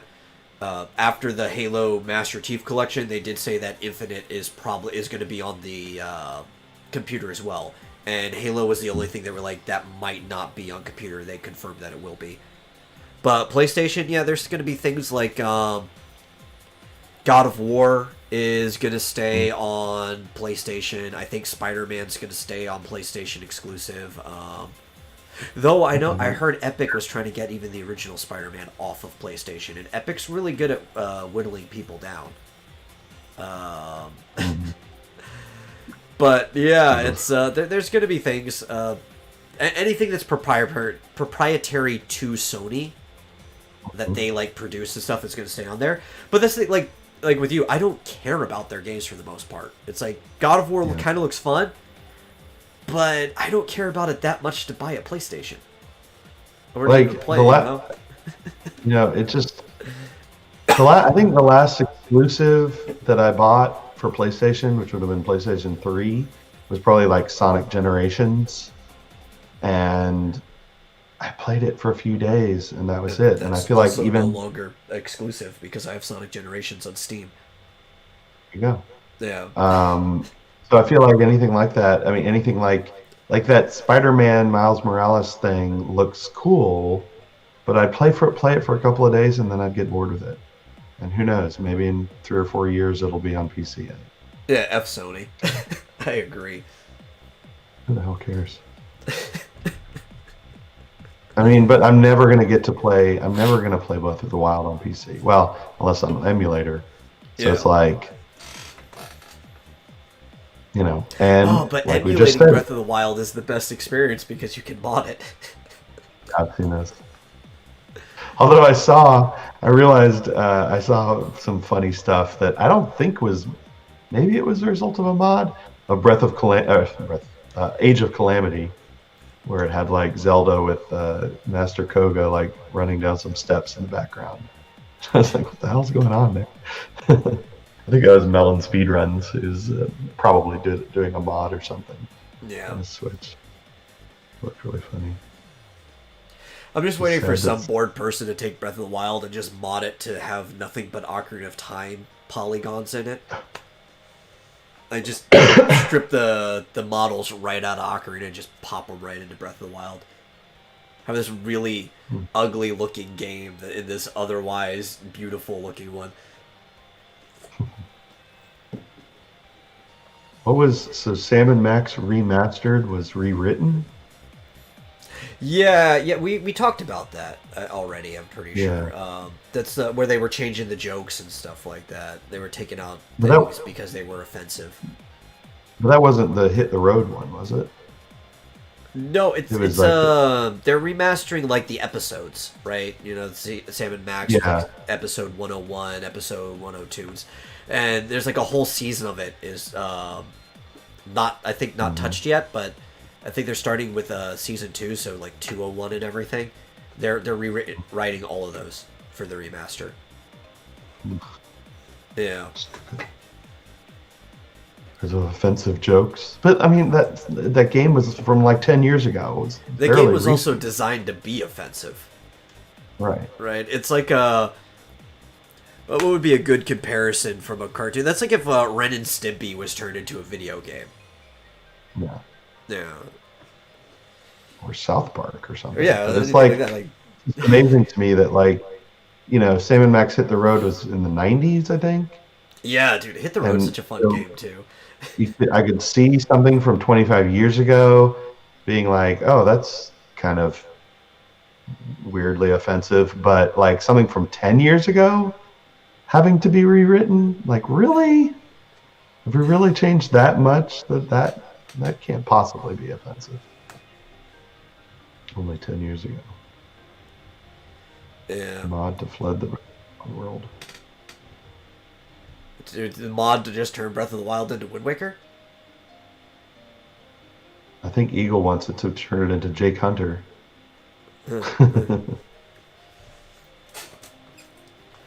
Indie games as an industry challenging the AAA industry. Well, I think it's constant challenge. I mean, Yeah. you're going to constantly have both. I mean, Well, There's- so I do think there's a different dynamic now than there used to be. mhm. And it's one because of how easy it is to get funding now as an independent developer. Like, you still have to work for it, but it is possible to crowdfund and get money from all different sources. That, I mean, I guess it was still technically possible back in like the 90s or something, but without the internet in its current state, it would have been really hard to get those funds, right? Like, you'd be jumping through some miraculous hoops every day to do that. So you have the ability for indie games to kind of like directly go up against AAA titles, like almost on like the same level, you know. Mhm. We are I mean, just definitely in look a at- different environment. Let's look at Stardew Valley. I know that's been out for several years, but you know, there's one guy. I mean, presumably he has some employees now, but Yeah, concerned. that's a huge. Yeah, that's a huge. That's a huge game. You must be a multi-millionaire. I mean, yeah. I don't. Here's the thing. Like, video games. It's a completely different. So Bullet's saying comparing indie games to indie comics, but it's like it's kind of Way the opposite way. Because Yeah. the comics industry has been like the big two forever, for decades, right? For like decades and decades. The video game industry was always indie to start with, Yeah. right? I mean, it Well, was you could indie. argue that comics kind of were, because the very first ones were partnered with newspaper companies until they Yeah, finally but we're get talking Timely about- Comics and stuff, and eventually Marvel forms. Yeah. Right. But we're talking about like 70, 80, 90 years ago. Yeah. Well, because we do have to Like- compare like where the life cycles, right? Mhm. Because video games were already like a renaissance to entertainment in their own right, because video games are like an industrial revolution actually of entertainment. It's a different form of entertainment that nobody could conceive of before, because it's a video medium that you can interact with directly. Mhm. Yeah. But I doubt. I mean, I think just because of the sort of the democratization, that the internet has brought, and things like Kickstarter and Indiegogo. I don't think that the indie games industry. I think it's only growing. Whereas, Yeah. like in comics, they kind of died off. When there were multiple, they either got bought out or died off, and it kind of became nothing but the big ones. Here, I don't think that's happening or going to happen. One of the biggest differences I'm going to point out too, the kind of in favor of what you're saying, is in comics. For the longest time, you basically had to get with other people to start up a publisher for even indies to really be a successful thing, right? Like, we'll talk about when Image was created. Image was basically created so a bunch of guys could make their own indie comics, but you needed the protection of a publisher, you needed the funding of the publisher, so it's like, we'll only take joint rights to your comics, you still own the properties and stuff like that. Mm-hmm. While in video games, because it takes a lot more people to make a game on average historically, I mean, now the tools are so much easier that a single person could make a game if they invest the time into it. But usually, even like the smallest games, you had like a studio crew of at least 10 people working on a game. You look at the credits of stuff like that. That, looking at some of these companies, what is it, LJN was effectively an indie studio that was just pumping out games back in the day because how easy it was to get the cartridges, It's like, even though you had the console companies, a lot of the people that were making the games, like you said, there's effectively a bunch of indie companies doing things. And while the individual companies died off, you've always seen this trend of small groups coming in and out. Someone would buy out and become part of bigger companies. Some of them would go extinct. But it was never a thing to not have indie developers. Mm-hmm. Yeah, see, I know, so Flit's bringing it up because Mark Kern said something about a new wave of indie games. I don't know that there was ever not a new wave of indie games. But yeah, there's always a new wave, because it's a tide.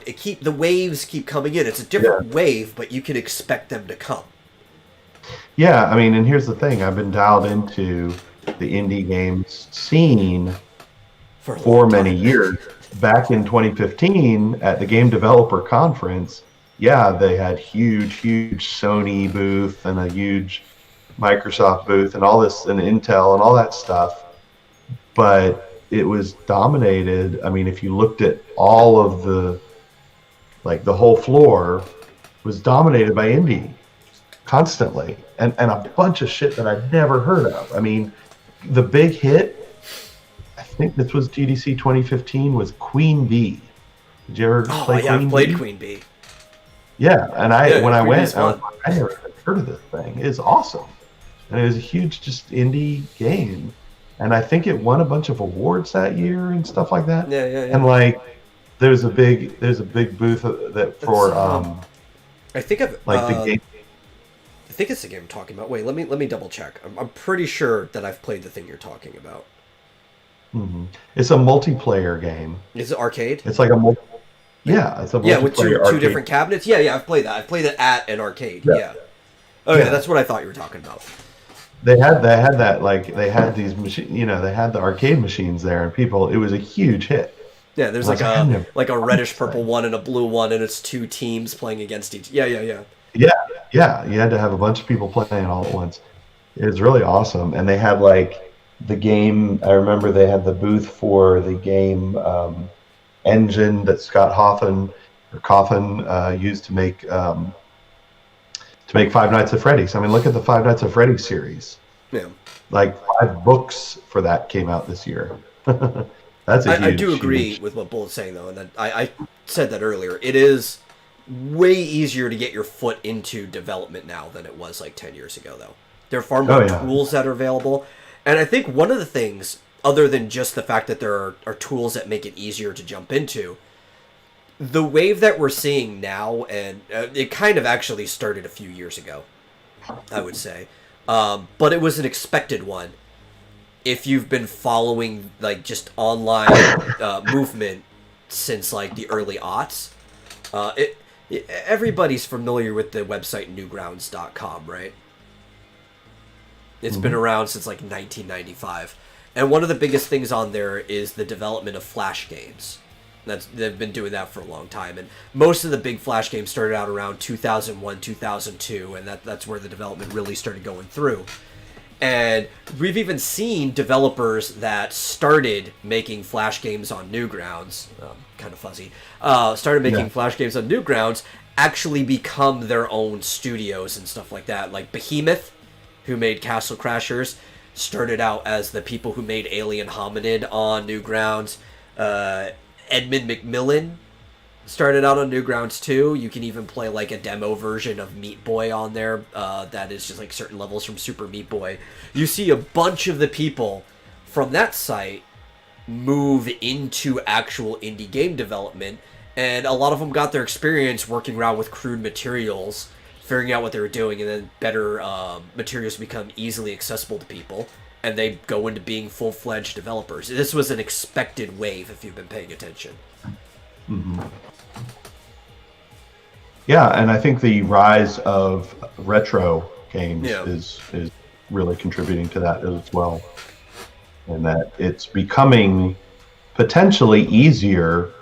Like you can apply modern game, techniques to retro games, and you can do it a lot, you can do it a lot cheaper and easier, and potentially crowdfund something that doesn't have to be a AAA 3D, unbelievably graphically you can kind of get like the best of both worlds with it, right? So you could have something that has like that kind of nostalgic pull that these old games have, the games that like function the way you expect them to function because you grew up playing them, but they also don't have to have the limitations because of this newer technology. They can do things that those older games couldn't have done. Right. So you can have fun in new ways and stuff like that. Hmm. Which leads me directly into another topic that I want to talk about. Okay. What is it? Which was the release of Nox Arceus last week. Oh, yeah, that's right. We were talking about that, yeah. So, yeah. They actually, they sent me the link a week ago, and I didn't even realize I got the email. But yeah, I had backed a Kickstarter for a game called Nox Arceus that is basically a spiritual successor to Ultima 4 and 5. Yeah. And they actually, and I don't know why, I imagine this made it more difficult, but they actually built the game for the Apple II. Yeah, we were talking about that last episode, because when Pattaya and Duggar were on.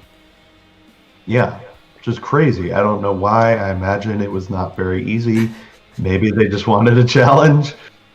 Like, even going so far, so I was watching, and I think we mentioned before that the birthday of Furcadia came up recently. Yeah. And one of the developers of Furcadia, Dr. Cat, was playing it on Twitch last week. And he was talking about Nox Arceus and how they had contacted him, or he contacted them, and because he was a developer for Ultima, I think Ultima 4 and 5. And he had told them, like, in the intro screen, there was some technique that he developed that allowed on the Apple II to play certain sounds, because normally the Apple II sound system was basically just a like a 1-bit sound system. It was either like on a single or off. channel. Yeah. Yeah, but like literally 1 bit, and the only way you could make different sounds was to have it on or off for certain periods of time. And so, you'd have like a wave function or to get it to go on and off at a certain kind of like frequency. Yeah, which would make different sounds to your ear. And he developed this way to make this special sound that they never got around to using in Ultima. So he told the Nox Arceus guys how to do it, so that like the intro music of the game like uses his technique that he developed. So, but anyway, but yeah, I don't know how many people exactly were involved, but they just released it. And what's interesting is, like I said, it was, you know, absolutely written for the Apple II. So when you play it, and I've played it already on Windows, you have to play it with an Apple II emulator, which is kind of crazy. Which it comes with. I mean, basically, when you install the Windows version, Yeah. you just hit it, gives you an executable. But the executable runs an Apple II emulator to run this thing, or they're actually shipping it with 5.25-inch discs, and my copy should come because I think I got like the uh, uh, what do you call it? The collector's edition, which I paid for like a year ago. And it's coming with 5.25-inch discs. Yeah. If you have an Apple II, will work in an Apple II. Kind of weird, right? Some people think I just like to shit on Apple, but for the most part, I only like to shit on modern Apple, as I call it. I really haven't liked an Apple product since the iPod Nano 4. But, you know, Apple used to be a really, really good industry. The Apple II is a wonder of a machine for the time it came out.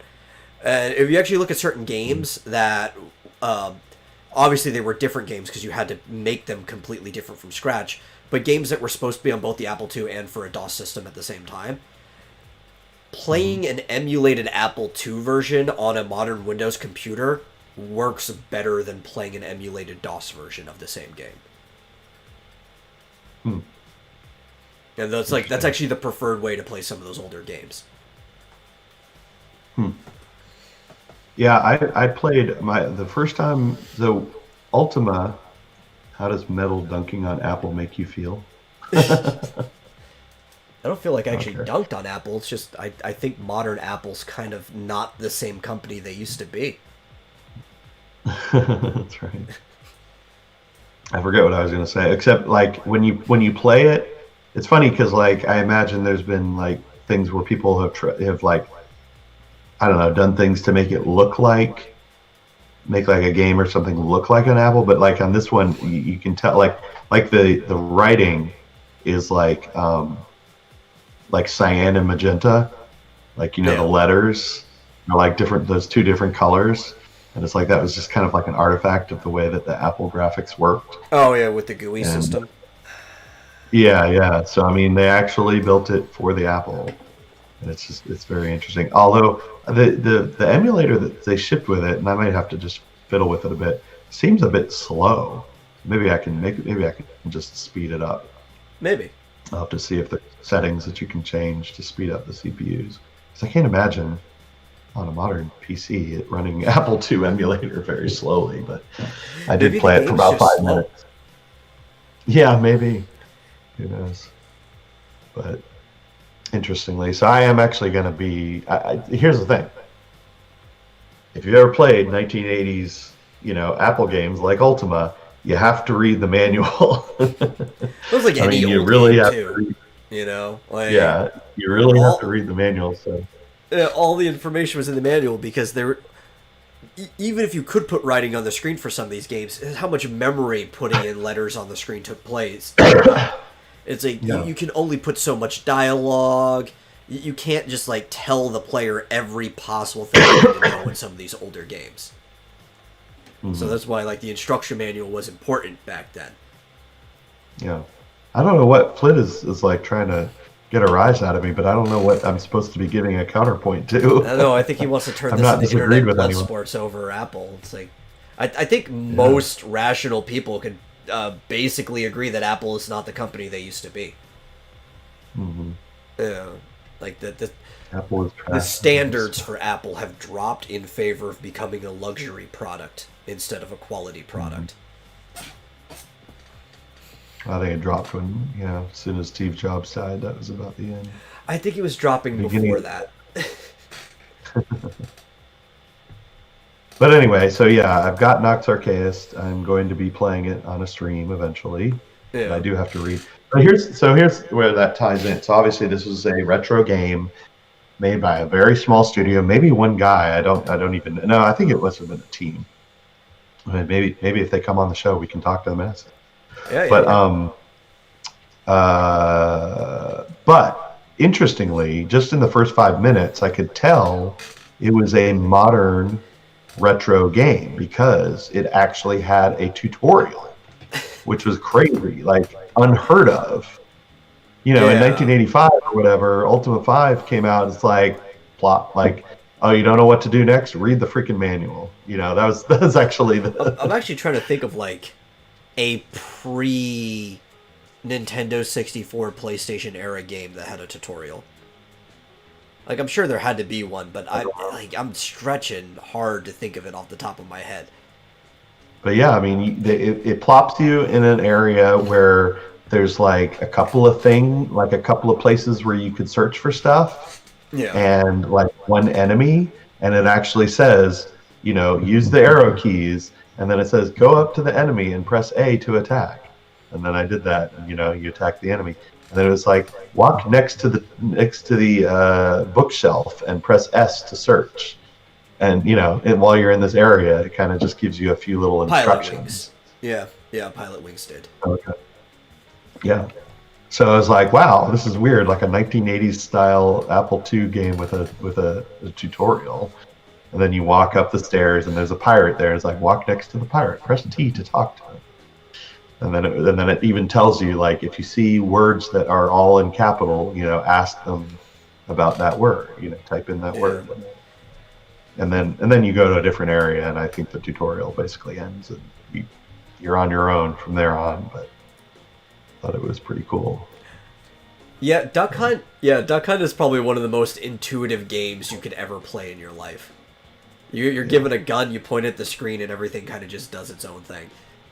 Yeah, shoot anything that moves.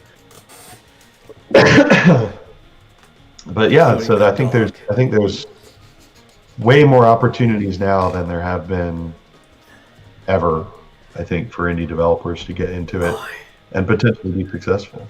I'm just waiting for somebody to make a point-and-click adventure in the modern day and then put a tutorial in the point-and-click adventure. Because if there's any type of game you don't need a tutorial for how to play, it's a point-and-click adventure. Yeah. You could do a tutorial. Step 1, point. Yeah. Step 2, click. You're done. Done with the tutorial. Like, that'd be funny from a comedic standpoint, if you did something like that. Yeah, exactly. There you go. Yeah, Monkey Isle could use a little tutorial like that. We need a return to Monkey Island. Yeah. So this game, although it was a Kickstarter, is available. You can go buy it. You can they have a store. And you can even you can get like the collector's edition and get all the feelies and stuff that come with it. It comes with a cloth map that I'm really looking forward to. Ooh, I like maps. Yeah, an Ultima style cloth map. And I'm just wondering, I imagine, if they're smart, I think they should put it on Steam eventually. I think that would be awesome. If it comes with an emulator, so why not? And they've got Mac and Windows. I think personally I would rather buy it directly from their store because, fuck DRM, but... Sure. Or GOG. Put it on GOG or something. Here's the thing. If you buy it from their store, you get it in a box. You get a download link as well. But you actually get the box. I like boxes. So I wish I still had my old boxes, but I like boxes. Yeah. So... But yeah, if you're an indie developer, I think Bullet said he was working on a visual novel. Season 2 of Sam and Max has a tutorial? Interesting. I only played Season 1, so I wouldn't know this. Season 2 has a tutorial. Why? Especially the fact that it's Season 2. Right? So they probably assume that most people hopping into this had played Season 1. I don't know. I don't think I'll ever play those games. Although I feel like I played maybe the first chapter of Season 1. Maybe it was free. I don't know.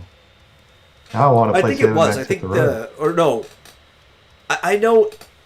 On Steam at one point in time, episode 104 was free. Because I think that's the one where they have to go to the White House, and for some reason Abe Lincoln is president in the modern day. It's been a while since I played it, because I think that was like back in 2012 or something like that. That it was. I know the newer King's Quest that also had chapters. That like the first chapter was free. Similar to another. We're not having any tutorial. There could be a prologue mission that's like easy, so you could get the hang of things. But I'm not going to tell you what to do. You just have to figure it out. Yeah. Well, here's another indie game similar to those. Is Bendy and the Ink Machine. Yeah, Bendy's that was a pretty popular one. Yeah, and that was made by a cartoonist. Yeah. Just wanted to get into video games. And then kind of rode off of the coattails of the popularity of Five Nights at Freddy's. Yeah. Because it was also like a horror-themed one with childhood nostalgia and stuff like that. Mm-hmm. Yeah, and he started out, and that first chapter was free. Yeah. And started out very simply, and then like later, as he got better and got more money, went back and like remastered the earlier ones. You're talking about like an impressive game for an indie developer. The community is trash, absolutely, but the game is actually pretty good, and that's Undertale by Toby Fox. And that's I think he's the only one that worked on that, because he's a music composer first and foremost, so he did all the songs for the game. But I think he also did 100% of the art and the programming for it too. And that's a pretty simple sort of retro 2D game, right? Yeah, I believe it's made entirely in Game Maker. It's either Game Maker or RPG Maker, one of those those maker engines, but it was made entirely in one of those. Mm-hmm. And it's funny because it has the sequel, or kind of sequel, spin-off Deltarune, which the first chapter is still free. You can even play it for free on Switch. It's available. I have it on Switch. Yeah. And honestly, I think it's a better game. But he's had the entire experience of Undertale before that to make a game that plays better. Yeah. And what's cool is it's a retro game, but with modern sort of touches. Yeah. You can, it's obviously very Earthboundy, but it's also got like bullet hell levels of like actual active experiences in the middle of this turn-based battle. Yeah. Hey, Mallet. Yeah. Undertale community reminds me a lot of the Steven Universe community. You'd be surprised how big of an overlap there is there, and there's probably a good reason for that. That's why I'm telling you, the community is absolute trash.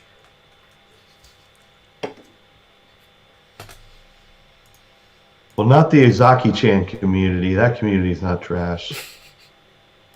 I don't know how big of an overlap there is in that, but probably not much. No. Mallet, I switched to my nerd account. So anyway, I agree with Bullet that you probably, I don't know.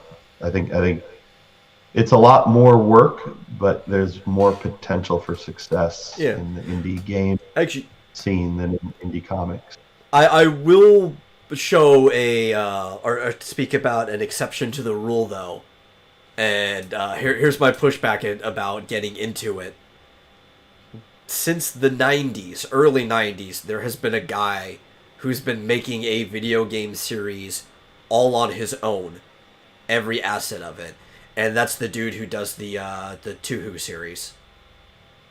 Touhou for the Touhou. People pronounce it different ways. Toho.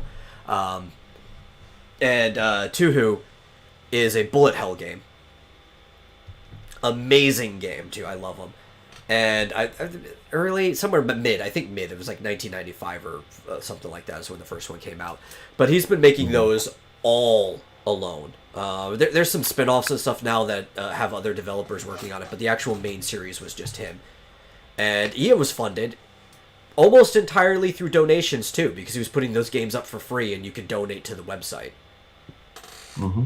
So he's been working on the tip model, and it's been working really well. And if you want to talk about somebody who's found a way to become an independent developer, since the 90s, There's an example for you right there.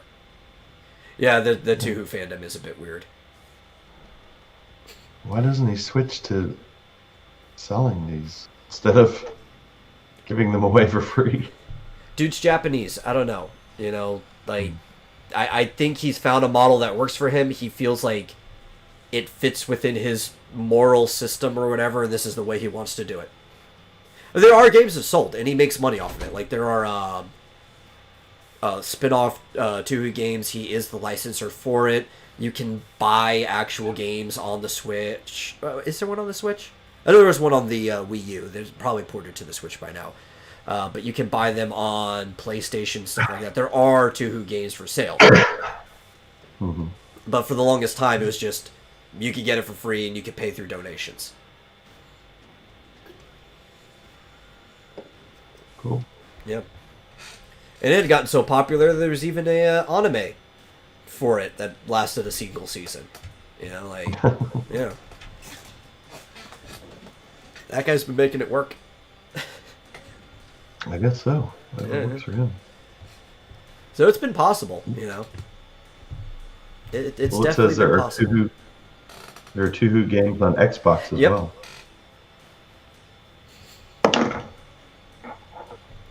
My favorite one is, I believe, number 7, Perfect Cherry Blossom.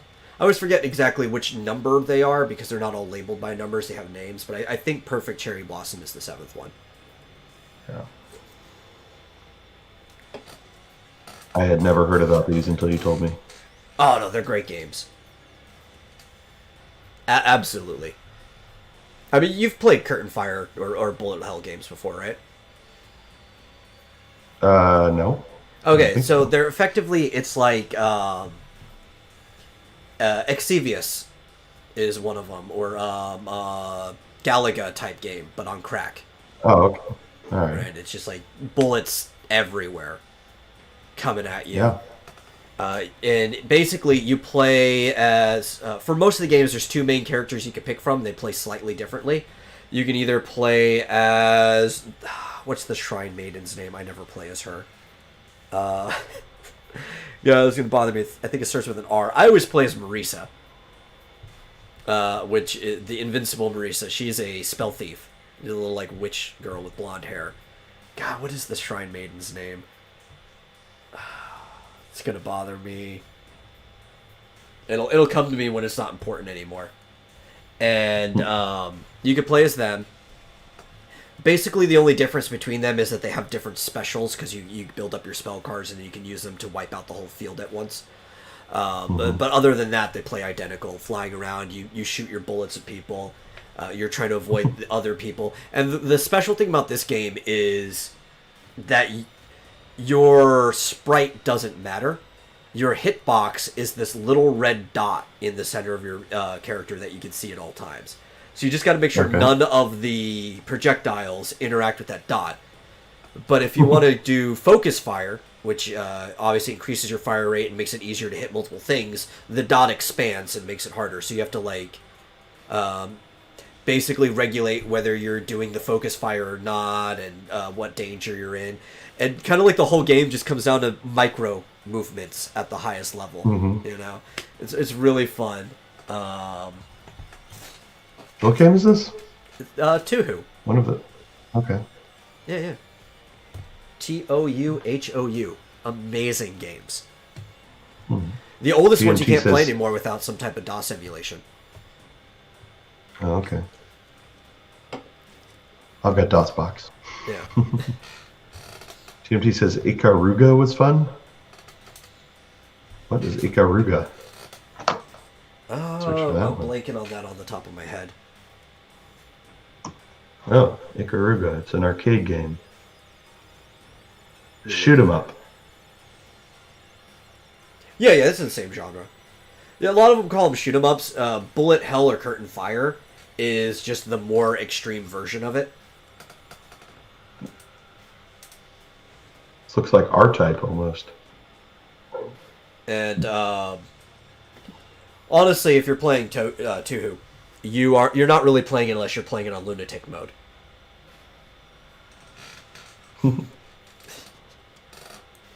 Hey, that's apparently coming out for this, or out for the Switch and PlayStation. And like, so one of the things too is for the longest time is being that in fact it was a Japanese game series, you had to get a patch for it if you wanted to understand what they were saying because everything was just written in Japanese. You had to get an English patch. So not only are the translations weird because they were fan translations, but the dialogue itself was already weird before that because people get into scraps with each other for the weirdest thing because everyone in the game is a yokai except for the two main characters. The main characters are a shrine maiden and a witch. And everybody else they deal with is a yokai, but they're all women. Like, I think within the last 3 or 4 games, there were some guy characters that were introduced. But the male characters are pretty new to the series overall. For the longest time in the history of Tuhu, it was all just girls, right? Girls getting into magical scraps with other girls. And Bad Apple is a great song. So they get into scraps for like the weirdest reason. Like one of them will just go up to the other one and be like, "Hey, how's the weather today?" And the other one will freak out because you asked her how the weather is, and that'll start a fight. Or you'll say something like, "Man, I love blah blah blah," and who is it? I think it's like Cyrano. Is like you mentioned love, and she's like, "Love, love," and then you're into like a beef with people because of that. It's like it's so ridiculous and like really Japanese, and I love it. No.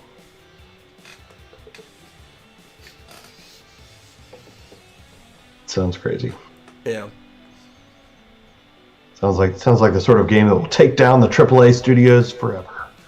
Well, if it was going to, you think it would have by now, since they've been, he's been making it since like 1990s. Yeah. But it's a fun game. That's the real thing about the indie industry, though, right? It's the reason why you'll never expect the independent industry to take out the marketplace is because of the existence of the independent industry, right? They don't have the marketing that the AAA companies do, or the presence or anything like that. And a lot of it's just word of mouth. Like, you have to let other people know it exists. Yeah. And that's fine. Because personally, I'm a slight gatekeeper. If somebody genuinely looks like they're interested in something I'm interested in, more the merrier, come in. I just don't want the things I like becoming normal, because that's when the assholes start coming in. I like word of mouth. Word of mouth is when you get the people genuinely interested coming in. Yeah, I have no desire whatsoever, even slight, to play Cyberpunk 2077, for instance. Yeah. But, I love playing Don't Starve and Oxygen Not Included and Stardew Valley. Yeah, there's nothing wrong with gatekeeping. Yeah. It's like the idea where you get like the political debate, right? The closed borders versus open borders. It's like, I don't know. How about we just do a sane thing where we check the people coming in and be like, you know what? You're cool. You can come in. That's kind of my opinion when it comes to most of these like hobbies and stuff too. It's like, I'm not saying we keep everyone out. I'm not saying we let everyone in. Let's just let's talk to the people who want to come in. It's like, yeah, you seem pretty cool. You can come in and hang out with us. Mm-hmm. Isn't that usually how you deal with your friends group? It's like, you don't just let every stranger off the street come in and hang out with you. Right. But if you're genuinely interested, I mean, it also kind of self-polices by way of like, games that are like kickstarted and stuff. You're only going to get people who are genuinely interested in the genre or genuinely interested in your game. You're not going to get people in there who are like, hey, I want to come and play this because it's popular and now I think it needs to change to fit me. Yeah. Because, it's problematic. Like, no, they won't be interested in that. So, well, that's you're like not going to get a bunch of people complaining because Cyberpunk doesn't. Right. That's the big problem, right? As soon as companies leave Japan, that's when they start playing into these popularity games. because Sony did the same thing. Yeah, start censoring for a bunch of people who never were very, very interested in your game anyway. They just see that it's popular and problematic. Songs, lyrics. I don't want lyrics. Go away. There we go. Sony America. So did you want to talk at all about the RPG game? Yeah, I figured we were going to at some point in time. We usually do. And we're in the last hour of the show, so we could talk about it. We've been keeping the audience up with the game. So those who have been following know that on Saturdays we've been playing a tabletop game through Roll20 called the Final Fantasy RPG 3rd Edition, which I did find out that there is... it's not just a clever name. It is the 3rd edition of the game. There was a 1st and 2nd edition.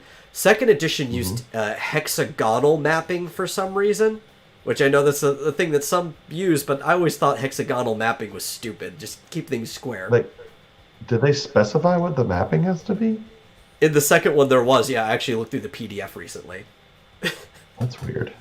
Yeah, I assumed that the whole map system that you were using was just, totally up to you. But the second one specifically mentioned hexagon. There was like actual diagrams for hexagon mapping in that one. This one has no diagrams whatsoever. But like, whose idea was that? Yeah, and you look at the names. It was the same group that made both of the things. So there's a line going through. And there's apparently a 4th edition, from what I've heard. I haven't been able to find any of the resources on it, though. So it apparently exists. I don't know. I kind of like the edition we're playing, though. It seems pretty good. And it was popular enough that people were actually running games on Roll20 and stuff back in when it was first put up. Yeah. And somebody going through the work of making an interactive character sheet for the system too. So this is probably the best format this series has had so far. So I've been game mastering. Marsupial's been playing. We've covered this in a few of the episodes. Basically every Sunday after so far we've been talking about it. It seems like there's still a few of the rules that are a bit ambiguous that you've had to sort of make a call on. There are a few rules that are kind of left to the discretion of the GM. Yeah. But you get that in a lot of games. Like even Dungeons and Dragons, especially the newer systems, have a lot of rules that are just left to the discretion of the dungeon master. Mm-hmm. And I think that's by design. Or it's just not worded very specifically. Precisely. Or very precisely, yeah. So it's like, wait a minute. This could mean this or this. Which there's way a couple do things they... like that, yeah. Yeah. Which I shared with you before the session because I had seen it in the monster creation section. Some of the things I just kind of skim by when creating monsters because it's like, it's early on and I don't want to make anything too busted for you guys, so I kind of just like skip past all the added bonuses you can put on them. But I saw one called Evader, because, I was complaining about the fact that you guys can auto-hit with like almost everything that you can do other than a basic attack.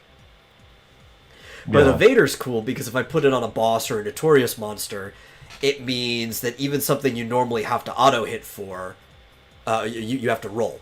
So, like, your magic, you'd have to roll like I was making you do early on if somebody happens to have Evader. He's like, okay, I'll keep that in mind for later in the game when that might be necessary. Well, okay, so that wasn't clear to me even. Like, you sent me the information on Evader. It sounded to me like if you did an auto-hit thing, it would automatically miss. But you're saying that, no, you would just have to roll. The way I interpret what it said... because it even had, like, if it was a spell, there was the magic accuracy versus magic evasion formula in there, that you'd have to roll like normal instead of auto-hitting. Yeah. Has Dillard killed Rick yet? No, because 2 weeks ago we took the week off because metal wasn't available. Yeah. And last week, or yesterday I should say, Dillard was having a baby. Was technically last week, based on how we cut weeks up. Yeah, you're right. So last week, we didn't... Well, yeah, okay, whatever you want to say. Anyway, this last session yesterday, Dillard was having a baby, which I imagine would be very painful and difficult for a man to have a baby, but Yeah. you know, he managed it somehow. So no, he hasn't had the opportunity to kill Rick. Although I thought Flit was about to kill Rick. Which you totally could, because Rick has the inability to kill anyone, so even somebody as physically weak as Flit's character could eventually kill him. Flit could sit there like poking at him until he died, you know. It's like or he could just use hit arrow point, a couple times and probably kill him, because I don't think Rick has any magic armor. That's right. Yeah. Yeah, for somebody who literally could be killed by anyone and literally could not kill anyone. He keeps doing He sure does piss a lot of people off. Yeah. Oh my god. Yeah. So that was so funny because it's like when he got the enemy down to 1 hit point, it was like, "Oh, I just want to get out of the way." Why? Why do you want to get out of the way? Getting out of the way so it can hit other people? Not that it matters. Like the turn before that, because they're ghosts, I'm like already eyeing Flit as like, well, ghosts aren't as stupid as most of the things you've been fighting. This thing is literally just gonna phase through Rick and then attack the healer, because it's like, it's a ghost. You brought clergy into a haunted place. It's gonna go after the holy person first. Yeah. As soon as he's in range to go after. But it was funny that like I didn't even have to pull ghost shenanigans. He just moved out of my way anyway. Yeah. Yeah, so Rick, we're in this castle, just to bring people up to speed. Yeah. We're in this castle trying to rescue someone, and almost all the rooms have ghosts in them. And we've been doing fine, but you know, Rick's character, for some reason, I don't know why they picked such terrible disadvantages. Like the whole thing about having to buy candy all the time, like, okay, so you can never buy weapons or armor in any town that has a candy shop. Well, he's fine as long as you don't go through Noble Court, right? Which there's only one shop that matters there. That's the accessory shop. As long as he doesn't care about accessories. Yeah. But you guys had to go through it. Yeah. Because of the castles on the other side of Noble Court. Oh my god. Yeah, and then Rick's disadvantage of he can't kill anyone. I don't think he thought that one through. Yeah, no, I've talked about this many times too, me and Travis here, right? Because that wouldn't be such a bad disadvantage if he was, say, a paladin, right? And he just got really, really tanky, and when he could no longer hurt people, he still had, like, healing spells and stuff like that he could use. Like a paladin, but he basically has nothing. He's a dragoon. And dragoons are built for the one-shot pop. You know, like go in the air, jump, come down, and kill the person. But he can never do that. So he comes on, you know. So I mean, I understand his thought process, sort of ? Where he hits, you know, he gets the ghost down to 1 hit point. He's thinking, well, there's nothing more I can do because there's literally nothing more that he can do. But then he gets out of the way, but it's like, gets out of the way for what? Like, if there's nothing more for you to do, then you're just there to absorb the hits. Yeah. Well, this was also the last fight, right? This was the ghouls, right? So these aren't even the normal ghosts, right? The brown ones, right? When you were going after that last treasure chest, I think this is when this happened. I feel like it was one of the ghost fights. Maybe. I think there was only 2 ghosts left. I just remember there was 2 enemies in this fight, right? Yeah. But like if it was the ghouls, it'd be even worse because these are notorious enemies, right? So it's like the equivalent of a poltergeist. These are smarter than even the ghosts you had been fighting. Yeah. And it was one of the earlier ghost fights, okay. But I remember I think it was the ghoul fight where he wanted to use his chocobo to like draw aggro by attacking, even though he couldn't kill it anymore, or something like that. Oh yeah. Well, that was even worse. Yeah, but it's like, okay, but these things aren't stupid, so yeah, it's going to attack your big bird over the clergy that's right there. Yeah, he seems to be under the impression that if you attack something, it's automatically going to attack you back. But no, I mean, it's up to discretion of you. Yeah, and if it GM. makes sense that the character would attack back, like Yeah. I'm playing these characters if they have minds of their own, and I'm trying to get in their head like, this thing right here, how would it attack? Yeah. So when you're fighting like the giant stupid caterpillars from the like previous 2 games ago, yeah, that makes sense that attacking it would cause it to attack you because it's a dumb insect, right? But these are like poltergeists that are haunting this place. They're not entirely stupid. Yeah. So he gets out of the way, so basically so that the ghost can go attack our white mage, Yeah. who has way less armor and way, way, way less hit points. It's like, and is our only really healer. I mean, I've got like I think it was Buck who said it perfectly. Like my healing spell, my one healing spell, is kind of the fail safe. It's like if all else fails, or if Flit's not around, or Well, something. I mean, I don't know if you've even paid attention to it, because I noticed it wasn't marked in there, and you don't see this in the calls section. You only see it in the black mage or black collar job section where it tells you about calling in general. It's a 6 initiation countdown to call. So that means wherever you start in that turn, you have to channel it for 6 count before it actually goes off. Which also means if an enemy has a move that disrupts, like a charge breaker or something, it would basically waste that countdown. So it's like one person does a turn, that's a count? Well, it's whatever your initiation order is, right? So let's say you roll 17, right? Then you say at 17, I want to call my my summon Lakshmi or whatever, right? And that means at count 11 you get to go. Now, if there's nobody in between 17 and 11, then it'll just go straight to your call anyway. But say there's a character at 15 that attacks you with a charge breaker move, then it breaks your channel and you don't get to do it. Oh, I guess I didn't read that. I better write that down. That's how For next time. Yeah. Okay. Well, anyway, so it doesn't take more than... Another thing that changed is after this round, we are going to start using the in-game stat sheet. I did already mark your call for a countdown to 6 in the stat sheet for you. I even changed it on your doc one too, if you wanted to look at it. Okay. Yeah. But those are how slow. So anyway, moves work. It's a slow move. We will be using the stat sheets in the future. I thought I wrote down that it was a fast move for some reason. Yeah, well, it's because if you go to the calls, which for some reason aren't even in the magic section, they're only in the PDF of the book where you have to look where the calls are. Yeah. It doesn't say it all in the call.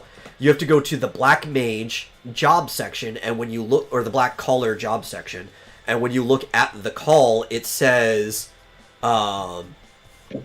6 in parentheses afterwards.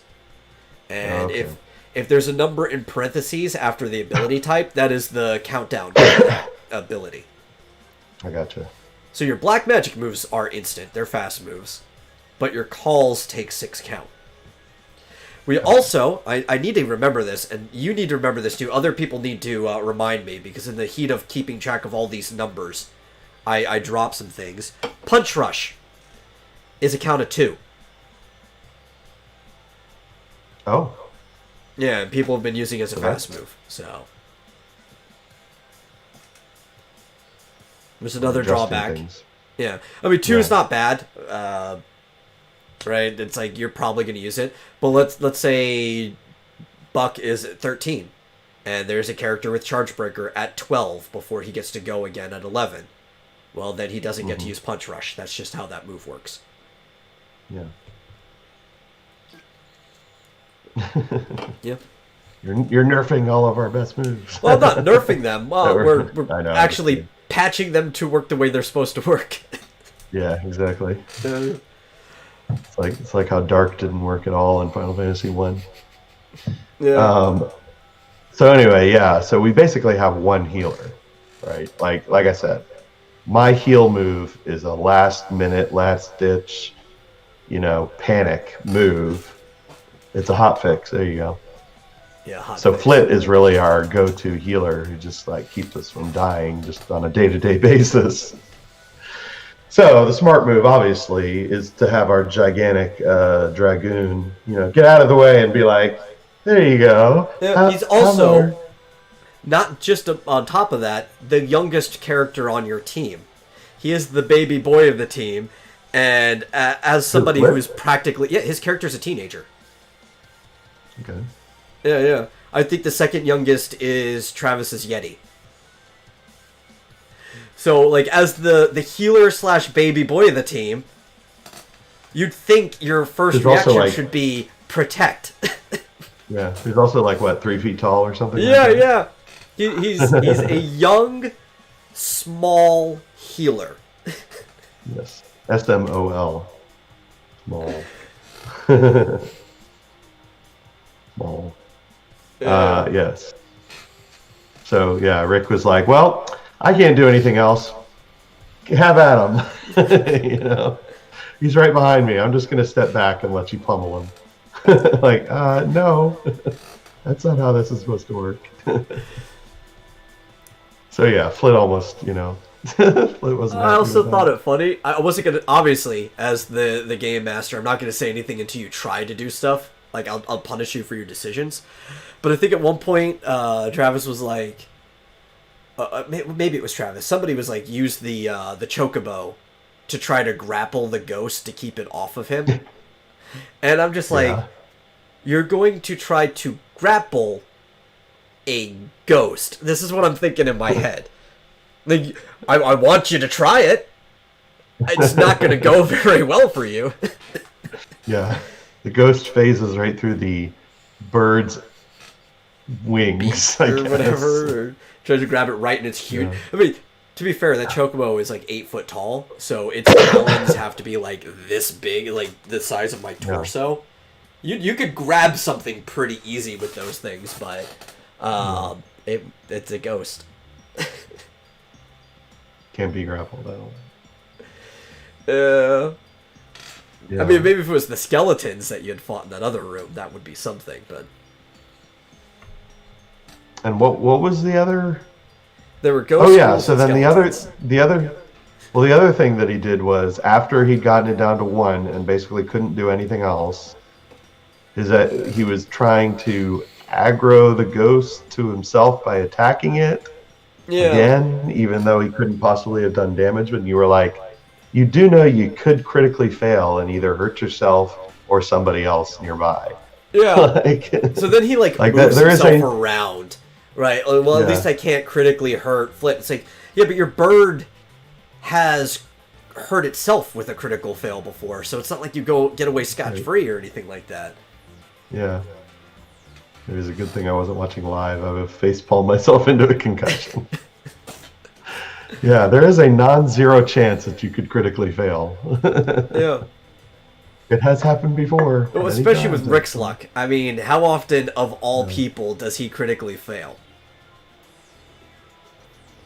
Not just that, he has a tendency to get flat 100s. Mm-hmm. Oh, and the only time that you ever really see 100 is either him or somebody trying to do something to help his character out. You never see it otherwise. If anybody else critically fails, it's like a 96 or something. Like the 100s are just there to spite Rick. Clearly. I mean, interestingly, the rolls seemed to be on his side that time yesterday. Yeah. He was doing some really good rolls. But you never know how long that luck is going to last. Yeah. So, yeah, I think we convinced him not to do that. And just stay there. Just wait. But yeah, I mean, unfortunately, it means the rest of us have to be cleanup. And I've kind of determined that since I'm so bad at archery, that I'm just like, okay, whenever anyone's down to 1, I'm just going to cast fire. Even though it uses 7 magic points, at least it's like a guaranteed. Well, I mean, at some point you should just be like Flit, who's min-maxing, He's got a lot of MP because he's just raising his spirit when he can, and by raising his spirit, that means that next level up, he's going to get even more MP since it uses half of that. And he could use arrow all the time if he wants. Yeah, my problem is I can't decide. I can't. Yeah, I should do that. I have not raised spirit one time yet, but I keep thinking like I want to do. I should switch between spirit and dexterity, right? Probably. Or is it dexterity? No, dexterity gets raised from your agility, I believe. Agility. That's what the word I was thinking. So I should switch between spirit and agility because agility will raise my chance to hit with the bow, and spirit will raise my magic points. So I need to start because I wanted to raise strength one time at least. I guess I shouldn't worry too much about vitality, especially since I just upgraded my armor like a lot. But yeah, I should go because I keep missing with that bow and I keep running out of magic. So I need to keep going between spirit and agility. Yeah. Those are You don't have to worry too much about strength because that will impact the amount of damage you can do, but you could also just get better bows. Right. Yeah. That's a good point. Yeah, that's why I was saying I'm not going to worry too much about vitality because I can just get better armor. So, yeah. I should probably not worry about strength. Barovo's going to be a holy glass cannon. You actually have no idea how true that is if you've looked at some of the endgame spells for the White Mage. Because I think... Powerful. Well, because I think even though the Black Mage has more options, the White Mage's strongest spell is still just, like, as powerful as the Black Mage's strongest spell. So, like, you're going to be the damage dealer throughout most of the game, but by the end of the game, the White Mage kind of even makes a Black Mage somewhat obsolete. You have the advantage, though, because you can't even get the endgame spells being a caller, but I believe the best calls are better than the Black Mage's best spells anyway, and you'll have access to all the calls as long as you kill the monster. Yeah. Well, I'm trying to remember it. It doesn't really matter all that much, like my previous choices of what attributes to raise, because there are 99 levels. Yeah. And you're going to max everything out. Well, so there is something that does matter, though, right? If you're min-maxing, and this is why, for Flit, this is good. The thing that will...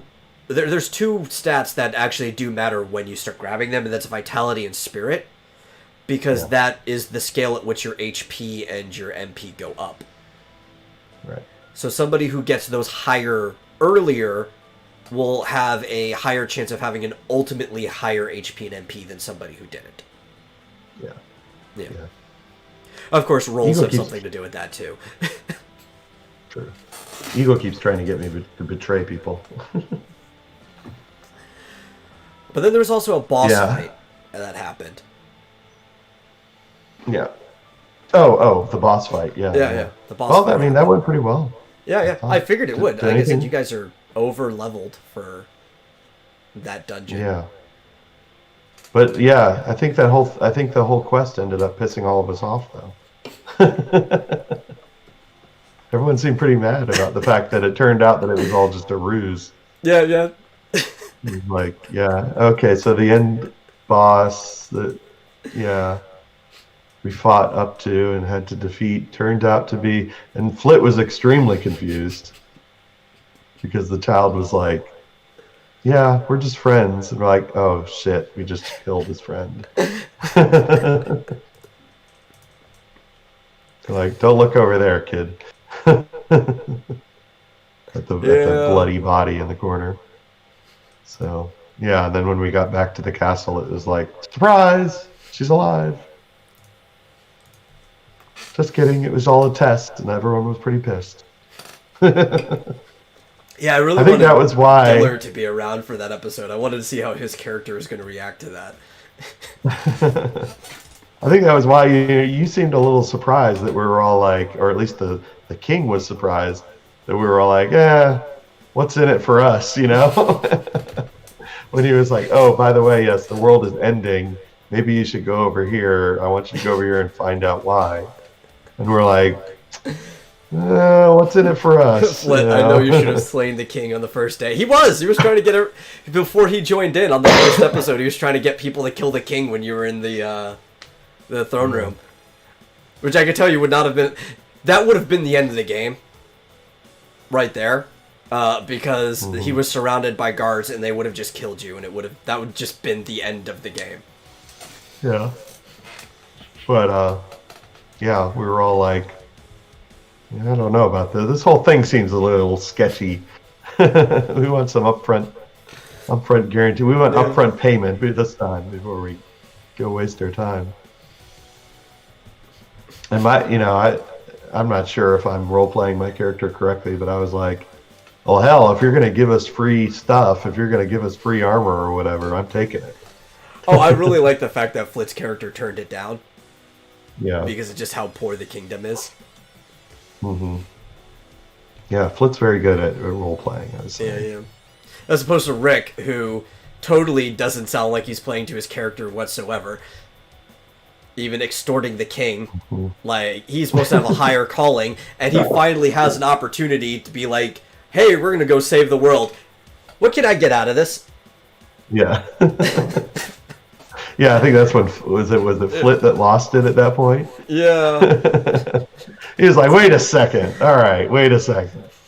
And at this point, like, the king is like, he does feel kind of guilty that he tricked you. Like, that is true, you know.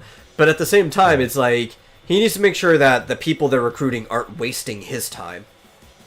Yeah. Because it's like, I'm going to send people out there just to die. I need people that are actually going to do the job. But it's like, yeah, we did trick you. You deserve something if you want it. But the fact that it came from Rick's character, like, if Dillard was here and he was the one that asked, or if Timothy's character was here and his greedy thief asked through his rat on his shoulder, sure, that'd be perfectly fine. But Rick's character is supposed to be like this heroic, independent guy who doesn't need help from anyone. Who would put his own self in harm's way to be the good guy because he's got the higher calling. And part of the higher calling, too, and I think I'm going to take a key point away from him because of the way he acted. He's supposed to be able to be rewarded with the key point or the fate points for turning things down in accordance to his higher calling, or refusing to do things that the party would want to do otherwise because it got in the way. Basically, he should be rewarded for doing things like what Flit's character did at the end of that episode. Yeah, exactly. If anybody should have turned it down, it should have been him. One of the things that made me laugh, too, was when they were in the dungeon, right? When you guys were, I think after you cleared the first room that I had left you in at the end of the session before that. After the ghosts were done, he was asking to be healed. Right? Which, he wasn't that far down.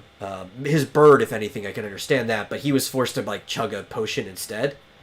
But it's like, his character is independence as part of his character traits, right? So his character would be more inclined to not ask to be healed and to just chug a potion instead so he doesn't have to waste it. You know, like, waste the other dude's mana when Barovo could just be using it to heal somebody else, right? That would be in line with the character that he created.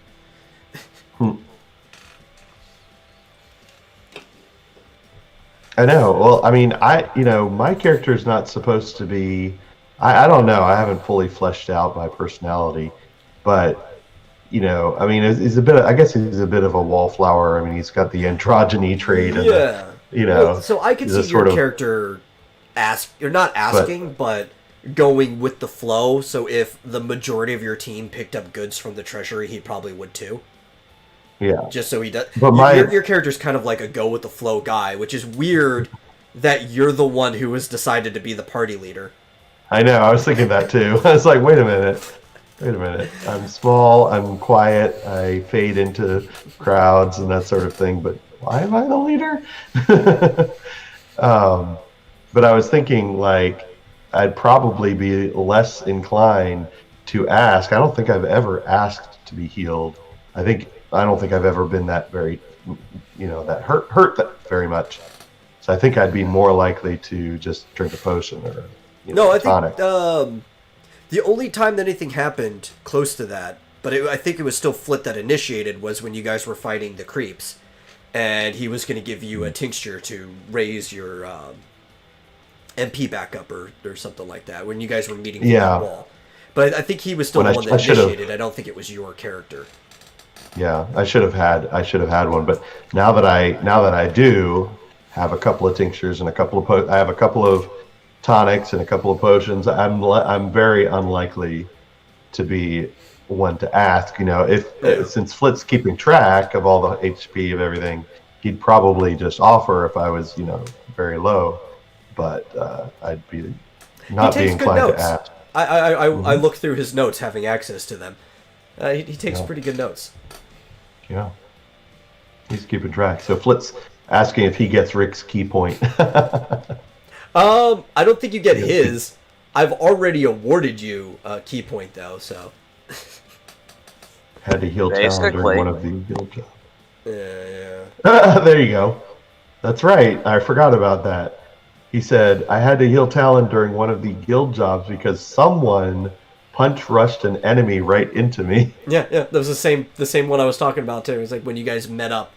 I think you were giving him the tincture because he was too low. So to be able to heal you, I think you had to give him the ability or something like that. But you guys were meeting up through the wall because there was like the two corners of these houses were really close to each other, and only your small people could fit through. Yeah, I remember that one. And the second that Dillard started moving away from the one me and him kept punch rushing, go down to that one, it's like, no. Where are you going? That's why I felt like Dillard was just getting bored. And he's thinking, and I kept thinking, like, when we were fighting this boss yesterday, the fact that we just kept having to hit it over and over, I was thinking, I bet Dillard would think, well, this isn't working. Let's do something completely different. And I was like, no, we just got to whittle it down. Like, it is working. It's just a little slow. That would have been to more be interesting. fair, if Dillard was there, the amount of damage he does with those gloves he got would have killed it in like 2 turns. Yeah, probably. Yeah, the boss didn't have a lot of armor. He just had a lot of magic armor. Yeah. Actually, I think, who was it? You? I think your first shot did no damage. Because I think you did 45, and the boss had 45 magic armor. Wow. Yeah, I sort of realized. Well, I mean, you made it very clear that there was little to no damage. Yeah. I was like, oh shit, this magic isn't doing anything. Yeah, I think it was absolutely 0 for your first attack. And then, what was it? Flit did 50 when he did arrow, so he did exactly 5 damage to the boss with that. Yeah. But only, I think, 15 armor, so the people who were doing physical damage was actually doing damage. So. Mm-hmm. I think didn't I shoot him with my bow? Yeah, something like that.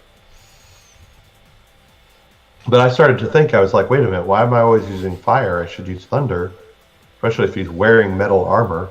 But it wouldn't have done any different. No, no difference. That boss did not have any specific weakness to lightning. Yeah. Eagle says, clear the dungeon, betray the party, steal the loot, and make some gold.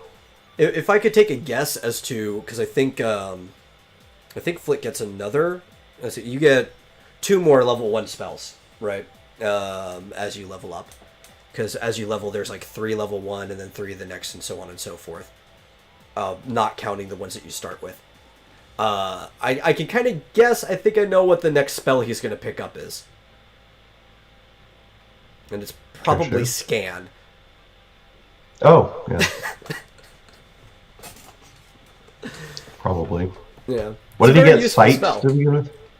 Yeah, because he got Sight and Scan confused, and I can't blame him.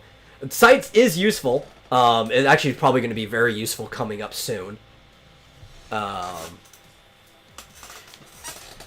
yeah.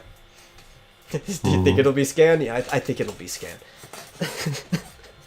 Now, Sight just allows you, like, see in the dark or something? No, Sight basically grants you vision for, like, 1,000 times your magic multiplier of meters, or in this case, we just replaced all the meters with yards because we're using a feet section.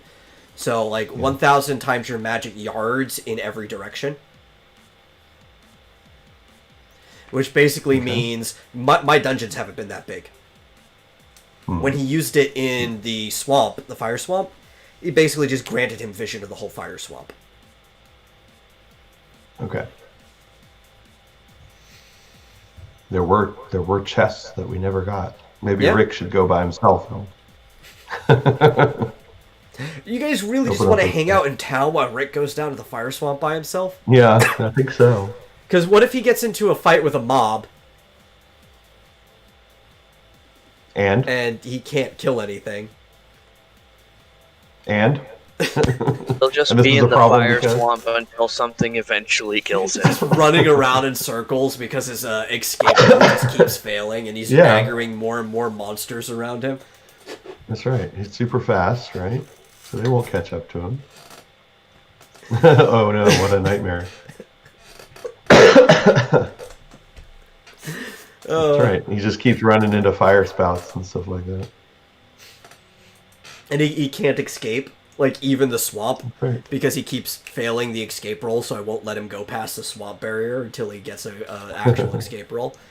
That's right. Uh-oh. Eagle's trying to get Flit to betray me now. Yeah. But, I don't know. I have no idea what you guys are going to do next time, because I don't know if the team is in accordance with each other, or if Rick has changed his mind. You guys are probably just going to have to outvote him on something. But last I heard, before you guys had beat the boss, and before I told you about where the storyline is going, Rick was kind of dead set on going across the Han Plains into the desert to go to Clement Bay, which is just another town on the map. Which, doing the math, that's a potential 15 fights on the way. Could be none. I mean, you could just get lucky and roll 0 fights every single 50 miles. But that's like possibly 15 fights on the way. And as opposed to the 50 miles from town, so it's still the same amount of fights you would do going into the swamp mountain that you're supposed to go to. Or there's also still hunts that you can do in town. But he's like, I want to go all the way to Clement Bay. Well, hopefully. So was this crystal, is it up? It's in the mountains. Like to the north? Yeah, where the mountains were? Yeah. It's like, to like the northwest of the town. Yeah. They're on the map, you can see there's like the little pass that goes into the mountains, and yeah. I mean, I'm a little afraid of the hunts. I mean, are they only going to get harder from that last one? Yes, the hunts do only get harder. That is true. Okay, so I don't know if we were ready for that. I mean, maybe. Why does he want to go to Clement Bay? I don't know, because he saw it on the map, figured, there's probably shops and stuff there. He wants to see what they have. To be honest, you're in a metropolitan area, so other than the fact that it doesn't have a leather worker, there's probably not really going to be much there that you guys can't already get at the town. And now that you even got some better equipment from the king's storage anyway, from the treasury, why would you even want leather? Leather sucks. It's like starting equipment. Yeah. So I figured, I didn't think this was going to be a problem. Because it's like, there's tier 2 and 3 items in the town. Why would anybody ever want leather anyway? But then all of a sudden, everybody wants leather stuff. We're like, damn it. We need leather. Oh, well. Yeah, well, I think we outgrew it at this point. Yeah. But he wants to go to Clement Bay. I mean, there's stuff to do in the town. I can't tell you what it is yet, but there is stuff to do there. It's just... It's so far away. Well, how far away are the mountains? The mountains are exactly 50 miles away from town. And because the spawns are every 50 miles, it's going to be the same number of spawns as going to the fire swamp. Up to 3. Okay. Yeah. So it's like... Could it be 0? Story quest... It could be 0, yeah. It's a roll. I rolled to see how many spawns it's going to be. It's a D4 minus 1.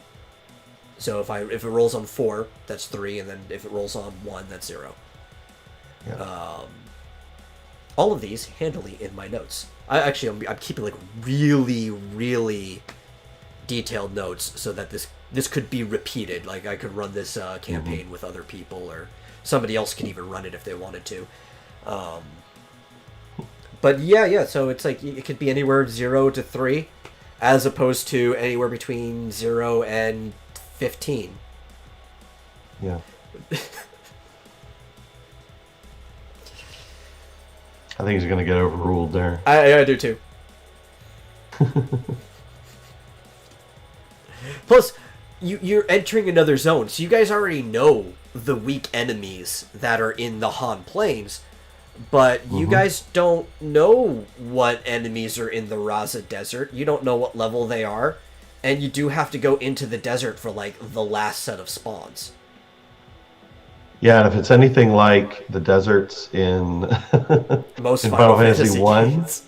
yeah, those are like the toughest enemies. I mean, they hit incredibly hard, and they have an incredibly high number of hit points. I mean, that's only if you run into like the ankylos. If you have, the worms can typically kill you with one hit. Usually you find dinosaurs, giant worms, living cactuses, Yeah. stuff like that in deserts in Final Fantasy. Yeah, and they're all extremely difficult compared to the grasslands. I mean, even the forest, enemies aren't nearly as difficult as the desert ones. But no, Rick wants to run straight to the desert. Yeah, I'm sure there won't be any poisonous, scorpions or anything. Oh no, sandworms. Yeah. Yeah, I can neither my computer confirm nor deny if there are sandworms in my game. But if they are in the game, they are huge. I played enough Final Fantasy. Yeah. Well, that's the thing. And what I can confirm is you go into the desert, and on average, those enemies are a lot bigger than the ones that you guys have been dealing with. Yeah. Exactly. Well, if you go to the mountains, on the other hand, they're all about the same sizes. Yeah. A little tougher, but probably doable. Yeah. Plus, But you I also mean- expect, if that's where the story's pushing you, that the level progression is probably about where you should be going anyway, as opposed to wandering off to some place where there could be a huge jump, like crossing a river and for some reason the enemies one-shot you. Final Fantasy 2. Yeah. Oh, you didn't have to cross a river. Yeah.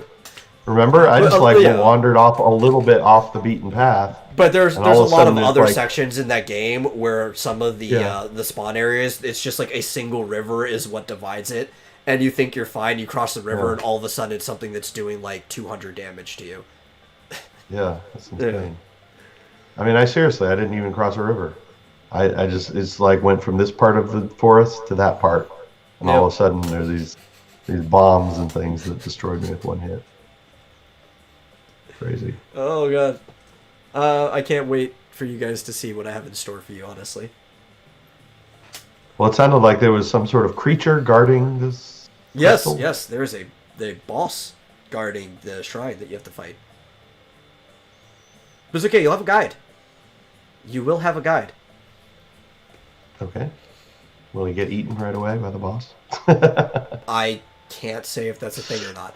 But what I can say is that the guide is an actual character with a player's sheet. I have like a set of what I call gambits, which are kind of like in Final Fantasy 12. You can have gambits that tell people like priorities of what they should do when you're not controlling them. And this is basically to be like, to keep in check that when I'm playing this character that I don't end up railroading anything. So this character can only function in these ways. Okay. Oh, I forgot the reason I came in. Marsupial, you were like confused why you were picked as leader. You forget you have a Yeti who doesn't know how to speak, a monk who does not care about anything but fighting and showing off, a cleric who's just trying to figure out how to help his people, and that's it. He doesn't care about what the party's doing other than that. So basically the choice, and a thief. And a thief. So basically the choices for leader were between you or Rick, who had already proven by the time we picked a leader to be untrustworthy. Well, I think it also, there's an easier way to come about it, too. He has the most experience playing tabletop games out of anyone who's actually a player character. Yeah. Problem is, I'm not all that good at role-playing. Yeah. Like, the person with the most experience with these games is the one running the game, which is probably for the best as well, but of the players, you're probably the most experienced person. I'm good at rolling dice and calculating things, and I've played a hell of a lot of Final Fantasy. Yeah. But even still, like, I forgot. So yes, now I understand. Thank you, Buck. Now I understand, and I will take my role more seriously now that I realize that we're basically screwed otherwise. Yeah. But yeah, it's funny because I wasn't thinking the first couple of games or a couple of sessions. I was thinking more along the lines of Dungeons and Dragons, to tell you the truth. And you were like, I can't believe you guys left town without a tent. I was like, oh yeah. Well, you know what the this funny is thing Final is, Fantasy. Is the tents are something I added into the game to make it more like Final Fantasy too, right? Because if you actually read the rule book, the tents don't show up in the equipment section at all. Oh, okay. No. I custom made them, going off of like the healing stats in the game. I didn't want to make them too powerful. And also the scaling of like in Final Fantasy. So I'm looking like, I didn't want sleeping bags, which are like the remake version. I wanted to go with the original like tent cottage house type one. But I added them because like this doesn't feel like Final Fantasy if we're not doing tents. Yeah. But they've been in the game since before you guys started playing. You could have like talked to the general goods store guy and see what he had for sale and everything. Yeah. Yeah. Well, and we didn't even have to talk to anyone. You just wanted to like run straight out of the town. Yeah. Well, see, that's why I say I'm not very good at role playing. But you're right. We didn't even leave with like a potion or a tonic or anything. Yeah. It was like, let's go fight. We're ready to go. Yeah. The tents aren't in the docks because I had to add them. Oh, interesting. Yeah. Because it was funny when we got every Final Fantasy game has tents, and like, why doesn't this game have tents? That is weird. Yeah. Well, like, and when we got to the save point yesterday, it was like, wasn't Rick was saying something about, we need to save? I was like, this isn't a video game. There's no saving. We can't, if we wipe, we can't go back to the last save. Sorry. Yeah, there was pretty much, I just put the save point because, like, I used the crystal from Final Fantasy 12 as the save point, but because I couldn't find, like, an animated GIF of, like, the old flashing save point, it pixelated fast enough, I could make one now. From, like, Final Fantasy 6 or something? Yeah, from, like, 4 and 6 and all that. But I just wanted, like, from 4 through and on, there have been save points that, it's like, hey, you could save here. You can use a tent if you use it right on this point, and stuff like that. So it's like, here's a good marker so they know this is a safe room. They can use a tent in here. Yeah. Well, like in Final Fantasy 6, there were whole rooms that were designated as a save room where you could use a tent. But yeah, I guess you're right. I mean, Flit was saying he didn't know how the save point worked either. Yeah, it's more of a safe room so that you know that you're not going to get attacked. Yeah, I just threw that thing in there. So it's like, if anybody's familiar with Final Fantasy, maybe if you haven't played 12, you wouldn't know that that's what the safe crystals look like. I actually couldn't find the proper crystal either. That one actually, it's probably good that you guys aren't familiar with 12. Because you would have freaked out until I had mentioned. That's a crystal bug, which is like a mimic. In 12, they actually have mimics that mimic the save point, and they're green. And then you have to fight them, and then they turn into the normal blue and orange save points after you kill them. But it's like, that's the worst thing you can do to somebody.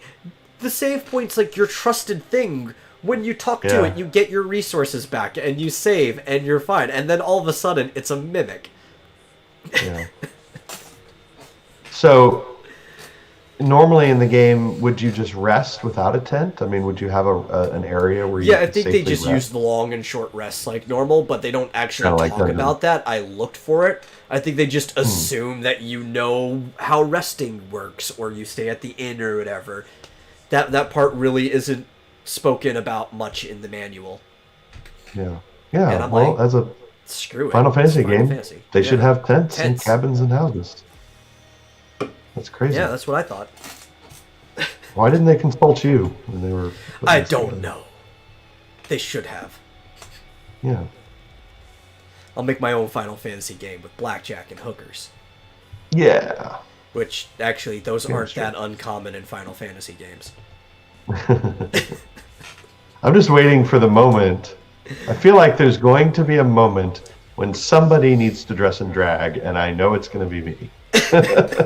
Well, your character would work the most for us since it's I know. androgynous. Exactly. I was actually thinking about that earlier today. I was like outside. There might and I be a was moment where all of thinking you about- have to dress and drag. Yeah, I was thinking about my character, and I was like, I'm going to have to dress and drag at some point, aren't I? I just know it. Ever since Final Fantasy VII, the worst of them all. And there are airships in the game eventually, and you know all the stuff that you know from Final Fantasy will eventually appear. Actually, I think I've discussed this before. If you were paying attention, which anybody listening, you can actually go to. If you want to watch it from the beginning, I think Rick's the only one who streamed the first episode, so you have to go to Cross Comics YouTube channel. Mm-hmm. But after that, Marsupial had been streaming it too. The prologue to this game, up until the part where I kind of like pulled the wool over your guys' eye with that it was just a test. It's kind of the same as the prologue to the original Final Fantasy. Mm-hmm. The king is looking for some light warriors. His daughter got kidnapped. It was a formerly trusted soldier in the army that brought him to a fortress that exists off in the middle of the woods. You have to go there, defeat him, bring the daughter back. And then that starts on your journey to go relight these orbs. There were orbs in the original version. They were always supposed to be crystals. Mm-hmm. I guess just a circle was easier for them to sprite map than actual crystals were. Yeah. But yeah. But you didn't have a bridge that got rebuilt. No. The Oh. bridge was your party figuring out how to work each other the entire time. Yeah. Figure out how to And that use a bridge is tent. going to get burnt down at some point. Well, anyway, I'm looking at the time. Yeah. I think we're. I didn't want to cut it in the middle of the conversation, but it is time for us to wrap up. Thank you, everybody, for watching the Vomitorium. And if you enjoyed it, feel free to support. At most places, there should be links below, or you can even just send it directly to paypal.me/IMMADAMETAL. And we'll catch you guys next time on the Vomitorium. Bye. See ya.